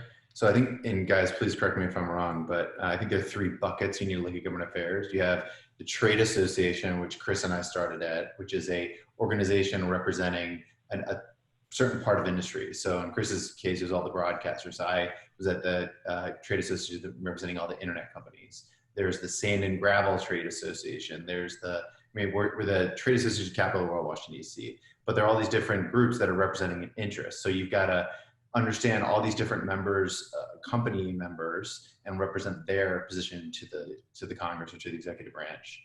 Then you have in-house lobbyists that work for a corporation like the 3 of us. And then you have contract lobbyists like Malcolm and many different firms in town that either are hired by a trade association or an in-house lobbyist to help them influence the government. Yeah, I think that's right, Tom. One thing I would add to that, and Audrey touched upon this, a lot of the words that we see are, pretty key words here: government affairs, public affairs, advocacy. Correct me if I'm wrong, but a lot of them are pretty much the same. I like to see our role less so in a negative connotation of, the bad lobbyist, and it's more so an educating factor when it comes to policy. Oftentimes, we are delivering information to policymakers about what our companies or our clients are doing. And we're also relaying that information back to our clients and companies in-house, and just making sure everyone's pretty much on the same page. And also understand what an issue area, a policy or a law that's being considered can do to that company or corporation or industry for the trade association people, and vice versa, what that does for the member or senator and for their constituency. So it's oftentimes really getting everybody on the same page and kind of connecting the dots more so than it is, representing something that some people may feel more passionate or emotional towards. That's such a helpful breakdown. And, as you and Tom were talking, I could just visualize this map of what is the different in the different routes. And I'm going to make sure my team creates that visual map that we can drop on our Instagram at College to Congress for the visual learners out there like me that need to see it to really internalize it. Malcolm, you touched on something that I was actually curious about, getting your take on. And it is the fact that lobbying often does have this negative connotation around it. I think it, history buffs correct me, but I think it goes back to the 60s when people used to actually stand in hotel lobbies and try to catch members as they went out the door. What we all know is that you play a vital role in the lawmaking process, oftentimes representing people who need to be advocated on behalf of, who can't fly here, advocating on your companies and all their employees. With a global pandemic like what's happening now, I'm hearing you're just busier than ever, ensuring that your companies get PPP, that people don't have to do massive layoffs. I'm curious to hear your take on maybe some of the really positive things you do and the things that you're most proud of when you think about your job and the impact you're having. Would someone like to take that first? I'll go ahead. I think, there's a negative connotation, but I think you really need to, it's been played up more in movies than what really exists day to day. And I think, some of the things that we do, it's really recognizing that there are people on the Hill that have these intentions with their policy making, and they have the best of intentions, but they just don't have that real world experience to know what their policies are going to look like in the real world. So marrying that intention for a public policy like infrastructure with a company or an interest that really understands and lives it day to day, and making sure that everyone has the same expectations for what that policy is going to look like in the real world. So, for example, UPS has trucks on the road every day, and I think everyone agrees and would be happy to have less congestion. And sometimes what we have to do is put more trucks on the road because some areas are so congested. Obviously, that's not what we want to do, and it's not great for the environment, and we'd love to make areas less congested. So we partner with members of Congress and say, these are the top 10 bottlenecks that we see, and let's try and attack those for the betterment of society and for our company. So I think it's just marrying the policymakers and good intentions with, companies that have an interest and a stake in public policy outcomes. And I just think sometimes there are extremes that get portrayed in the media about what a lobbyist's intentions are. But at the end of the day, it's really about, I think, the individuals and their own personal integrity. And that's why integrity and ethics in this profession is so key, because you might be able to get some short-term success by, misrepresenting an issue or a policy, but you're not going to have that trust and that relationship that you need to have continued success in DC. So I think really, and it's a sad connotation, because I think and without integrity, this profession is not going to be a successful one for you. If you're trying to, cheat or get around the rules, it's not going to end well. I think that's spot on. I think trust is absolutely the most important asset a lobbyist can have. I'm not afraid of the term lobbyist. Personally, I find no offense to it. I do find myself in a lot of lobbies from time to time. So, but Annie is exactly right. Trust and integrity is the most important part of our job. It takes years to build a reputation in Washington. It takes seconds to ruin that reputation. And that's something that, as Annie said, you can play fast and loose and you can have quick success. But if you're gonna be around this town for a long time, you're gonna have to continually approach everything with trust. You mentioned, what are some of the things that we do or that we take pride in. At Fox, television is something that a lot of people just sort of take for granted. They push a button on their remote and it comes on. It's not unlike being able to listen to any song you want in the world or having the package delivered to you instantly. It's an industry that is just taken for granted. And one of the things I find myself doing as the lobbyist for Fox is often taking members of Congress and staffers actually sort of into the bowels of a production and letting them see how many people, how much technology, how much investment goes into bringing a baseball game from Nats Park into the living rooms of televisions across America. And that effort, takes countless employees, really smart engineers, really smart producers, and then just a ton of innovation. Here in the COVID era right now, we're bringing baseball back to America, and ESPN is too, but Fox will actually deploy virtual fans into the stands for this 60-game baseball season. It won't be without controversy. There will be people that love it and people that don't like it. And just, this is literally an innovation of the last 3 months, and not something that comes cheap and not something that comes easily. And being able to walk a member of Congress through and let them see exactly who did it and how they did it, I think resonates the next time you go in and make, a public policy argument on how or why regulation is good or bad for your industry. If I could jump in too, I think just Chris, I hope you guys eliminate the wave in virtual games because I hate the wave.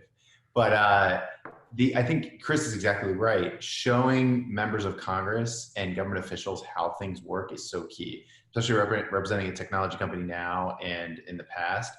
I think we've collectively been a bit embarrassed by members of Congress and their lack of understanding of technology that's been shown at some of the hearings, which is a failure on lobbyists. There are not enough of us. There are not enough of us educating members of Congress that might not have used the technology themselves or grew up using it. And so it's harder for them to understand. It's a foreign concept. They often refer to their grandkids teaching them. That's up to us who do this work so that they can better understand it, so that they can regulate it correctly. They can write laws correctly to protect not only consumers and their voters, but also American companies. So an example that I was involved with at Spotify is because of the rise of streaming, we weren't able to find out how to pay songwriters, all the songwriters in the world, of writing all these songs and putting them up on our services. So we helped Congress write and pass a bill that created a clearinghouse. So all songwriters in the world can register their works in one nonprofit that the streaming services are paying for, that then we report our music to each month, and everyone gets paid and all the money flows to the correct folks. And that took, passing the first copyright bill in 20 years out of Congress, but it took a Herculean effort of lobbyists all across the music industry, all across the entertainment industry, to get their bosses and their companies to sign on, to convince them to support this. And even with unanimous support almost throughout the industry, it still barely passed Congress, even though there's a unanimous vote in the House and a unanimous vote in the Senate. So it takes a lot of effort, and things just don't happen. It's easier to stop something from happening than making something happen. And it takes folks in this industry to do so in a trustworthy and honest and ethical way. It's really interesting as I'm listening to, the places in your positions where you find the most pride. It also resonates with the conversation we had for C2CU earlier this week with a bunch of Hill staffers, where, you know, they think, oh, the senator introduces a bill and they go on the news and people see it, and you don't hear about it for a long time. And people ask us, what are you doing up there? But really, I mean, they're working hand in hand with you. They're hearing from their constituents. There's so much that goes into it. And I think this is why conversations like this are so important, because it really starts to peel the layers back and help us understand, you know, how difficult these decisions are to make, what is needed, but then how helpful they are. I mean, you're all problem solving in your own way. Chris, as you were chatting, I was actually wondering if you were listening to our conversation earlier with Congressman Seth Moulton, because he was talking about the importance of teams, and he doesn't look at his congressional staff as staff. He calls them his team, and a lot of that comes from his Marine Corps background, and he takes the same amount of pride for the same reasons that you do in your job. It's great when it looks easy. It's great that people take it for granted in the sense that they don't realize, you know, what's happening behind the scenes, but it's almost what you want.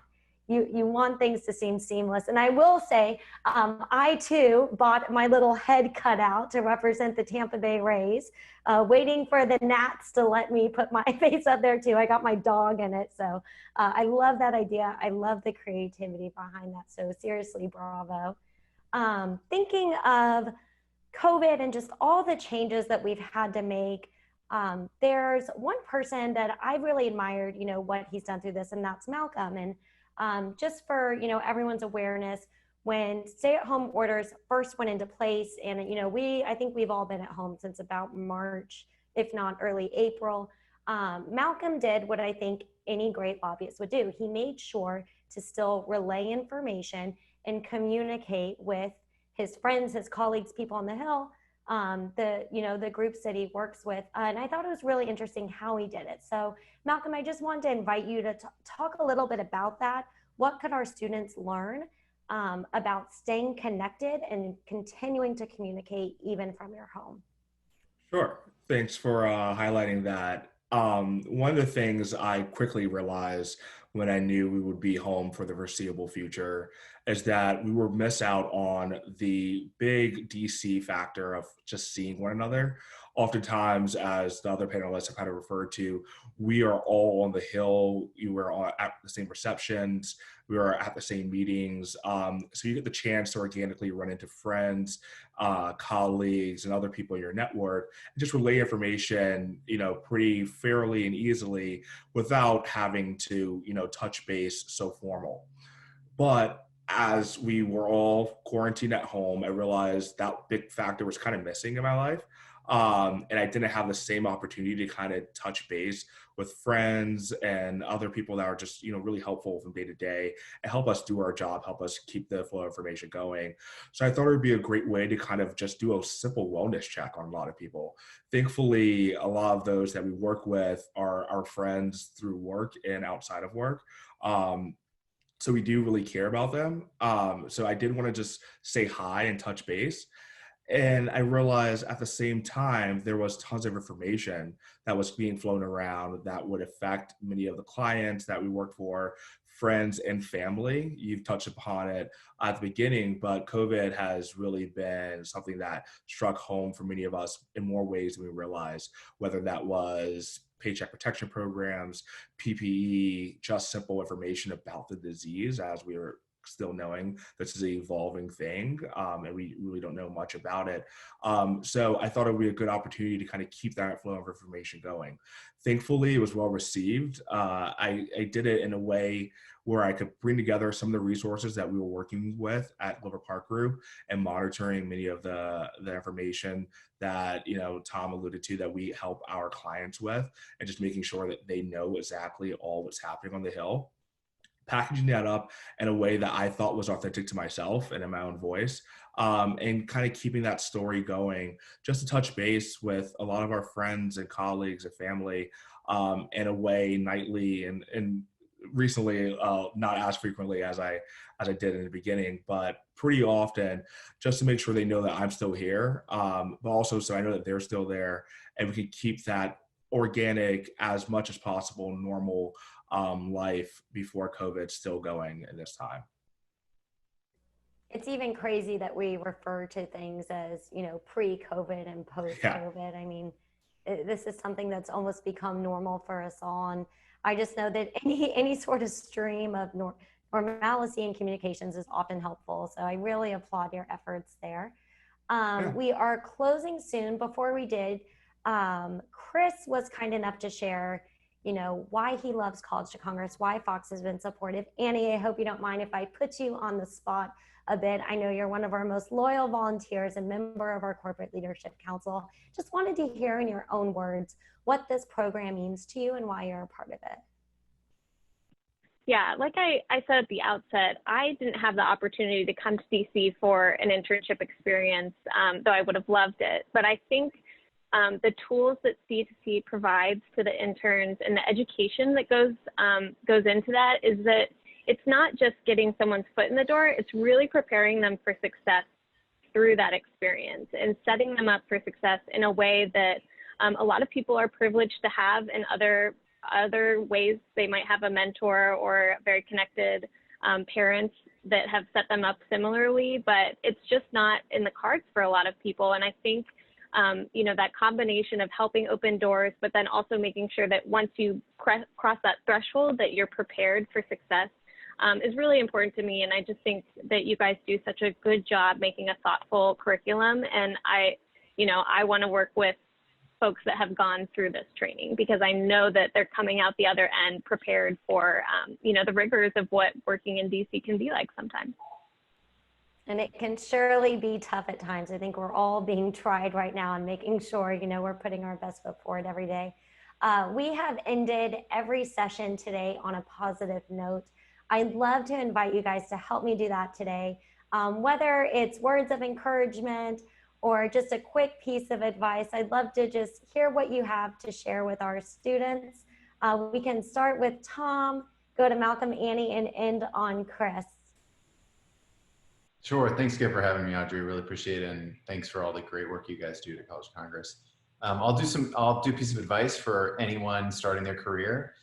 Show up early, stay late, work hard, which Annie said earlier, and pay attention to detail. And those two, especially working hard and paying attention to detail in your work product, has seemed to make a great recipe for success for people in DC.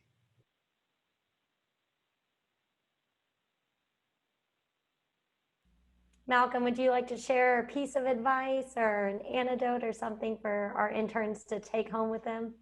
Yes, I love to. Thanks for having me. Also, Audrey, this has been such a great time, and I really enjoy having an opportunity to speak to many of the students here watching. The best thing I can offer anyone is to make sure that you know who your friends are in DC, who your friends are that you work with. Connectivity and networking is so important here. You've done such a great job, Audrey, in making sure that the College to Congress network is very strong, and it's one that we can call upon at all times. It's something that would be really important as you continue your journey here in DC. Please feel free to reach out to us here on the Leadership Council, who are always willing to lend a hand and make sure that we can leave that door open behind us. So best of luck to you, and make sure that you don't hesitate to ask for help. Yeah, if I could just share a piece of advice, I think, you know, like Tom said, it's really important to be observant, to be paying attention to the things around you. I think you can learn so much by just picking up on body language and remembering things by being present and observing what's going on around you. It can really make you be a better team player. And I think that the working hard, staying late, I also think, you know, so many times there are so many opportunities to network. And I remember having interns that wanted to leave early to go to some networking reception. And it just, you know, if you have the best advocates for you, the people that you work for, they're going to be the strongest advocates for you if you do a good job, and they are going to want to help you in further your career. So I think really taking the time to do a good job for doing a good job at the job you have is really key to building a career in DC. I love that. Don't think too far ahead. Make sure you're present and doing a good job in the moment. Chris, can you close us out? That's a lot of pressure. I think everything everyone has already said is great. I would just say Washington can be a really overwhelming place when you get here. There's a lot of people, a lot of places to be, and a lot of places you feel like you need to be. I've always been a believer that you don't need a ton of friends, you just need a few really good ones in order to be successful in Washington. I will take a small band of really trusted friends over the largest coalition of acquaintances any day of the week. And many times those friends are your bosses, are your former bosses. And to Annie's point, those are going to be the people that help advance your career moving forward. So do the good, put in all the time you can now. Wow, well, you heard it here first. This was certainly a powerhouse panel. You guys did not disappoint. I knew you won it. It is so clear to me, and I'm sure all of our viewers today, why you're dominating your industries. And I just so appreciate you taking that time to really give back and to help others. This really wraps it up for National Intern Day. We are about to debut a private concert with a platinum-selling artist, Lauren Alaina. We're just gonna do a quick 5-minute break and we'll see you here shortly.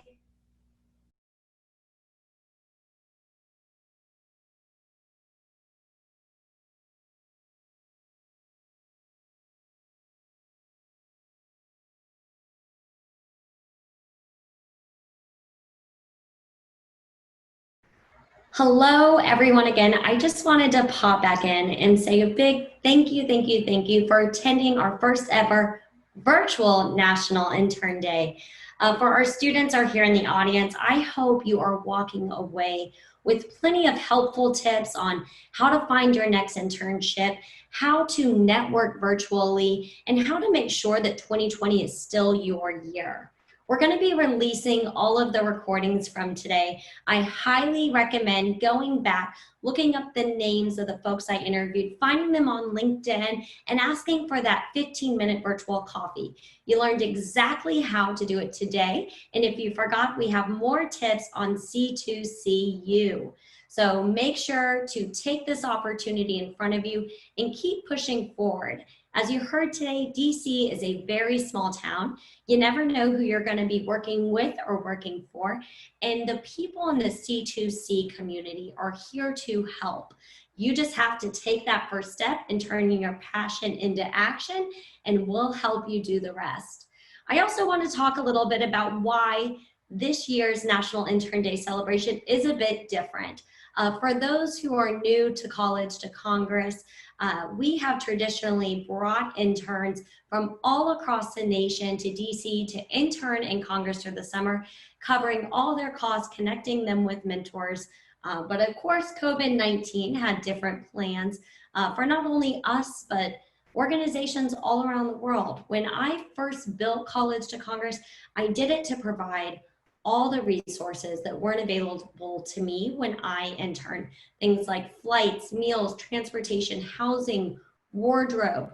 This year, of course, I had to make one of the hardest decisions ever since creating College to Congress.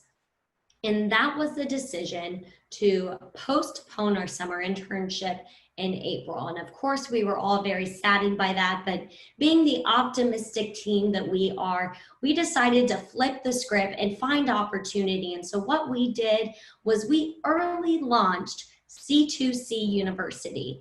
And now we're training over 400 students on c2cuniversity.org. We're taking the best of the last 4 years, all the expertise, the knowledge, the network we built, and putting it all online at c2cuniversity.org for students across the nation to take advantage of. We're connecting them with virtual internships. We're connecting them with virtual mentors. And as you heard today from Eden's CEO, Jody McLean, we've also announced the Intern Opportunity Fund. Students can use this for whatever they need. If it's Wi-Fi, a cell phone, a laptop, if they need to look the part in their Zooms, we have the funding available to continue helping, supporting, and training the next generation of public servants. Today has been such a delight. You helped make that possible. Our amazing speakers, Senator Tim Scott, Representative Seth Moulton, Senator Maggie Hassan, and more. They all made it such a fantastic day. I wanted to make sure to give you just 3 things not to forget. First and foremost is to continue celebrating our community. We are nothing without each other. So big congratulations again to those who won the Policy Ideas Project. C2CU is going to be hosting a number of other projects throughout the year and beyond. So if you have a great idea that you want to get a little extra cash for and get it in front of members in Congress and on PopVox, be looking out for that. Of course, step 2, I want to make sure that all our C2CU graduates in the audience know that we will continue being a resource for you. As I mentioned, we have that Intern Opportunity Fund. We have a network of internships and mentors who are here to help. Just reach out and let us know what you need. We're constantly learning and figuring out how can we pivot, how can we help. So we are here to do that for you today. Last but not least, for those who can financially support us, we are at a position where we are creating a representative Congress who is going to fight these systemic issues plaguing our nation. We've been on the forefront of this battle the last 4 years. Just because we're at home doesn't mean we're stopping. In fact, I feel like we're in overload. This is a time in our country where we're facing so much uncertainty. And at College to Congress, our response to that is to wrap our arms around the most vulnerable. And we cannot do that without your help. So if you're able to donate, please go to collegetocongress.org/donate. Give whatever you can. Big, small, monthly, one-time gift, whatever it is going to help us right now. So again, that's collegetocongress.org/donate. So thank you for what you can do and what you can continue to do to help us still achieve our mission and keep moving forward. Of course, I'd be remiss not to thank our sponsors who made today possible. I'm just so glad we got to push forward with this event, even if it is virtual. And that was at the help of very many people like the Edens Foundation, Navient, the Public Affairs Council, RIAA, who put together that beautiful performance, A24 in Apple Films, PopVox, and our friends at Hungry Lobbyist. We would not have been able to pull this off without you and without your support. So thank you for your belief in our mission. I'm going to grab our C2C mascot real quick, say a final thank you.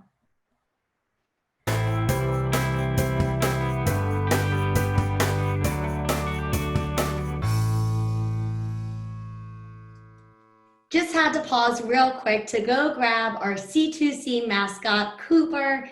Thank you so much for tuning in to our first ever National Intern Day. If you had pups at home, I hope you are watching with them. Make sure to share College to Congress with your friends. If you are not already signed up for C2C University, please go to c2cuniversity.org. Sign up today. Thank you to our sponsors. Thank you to the members who joined us today and made it possible. And everyone have a great National Intern Day.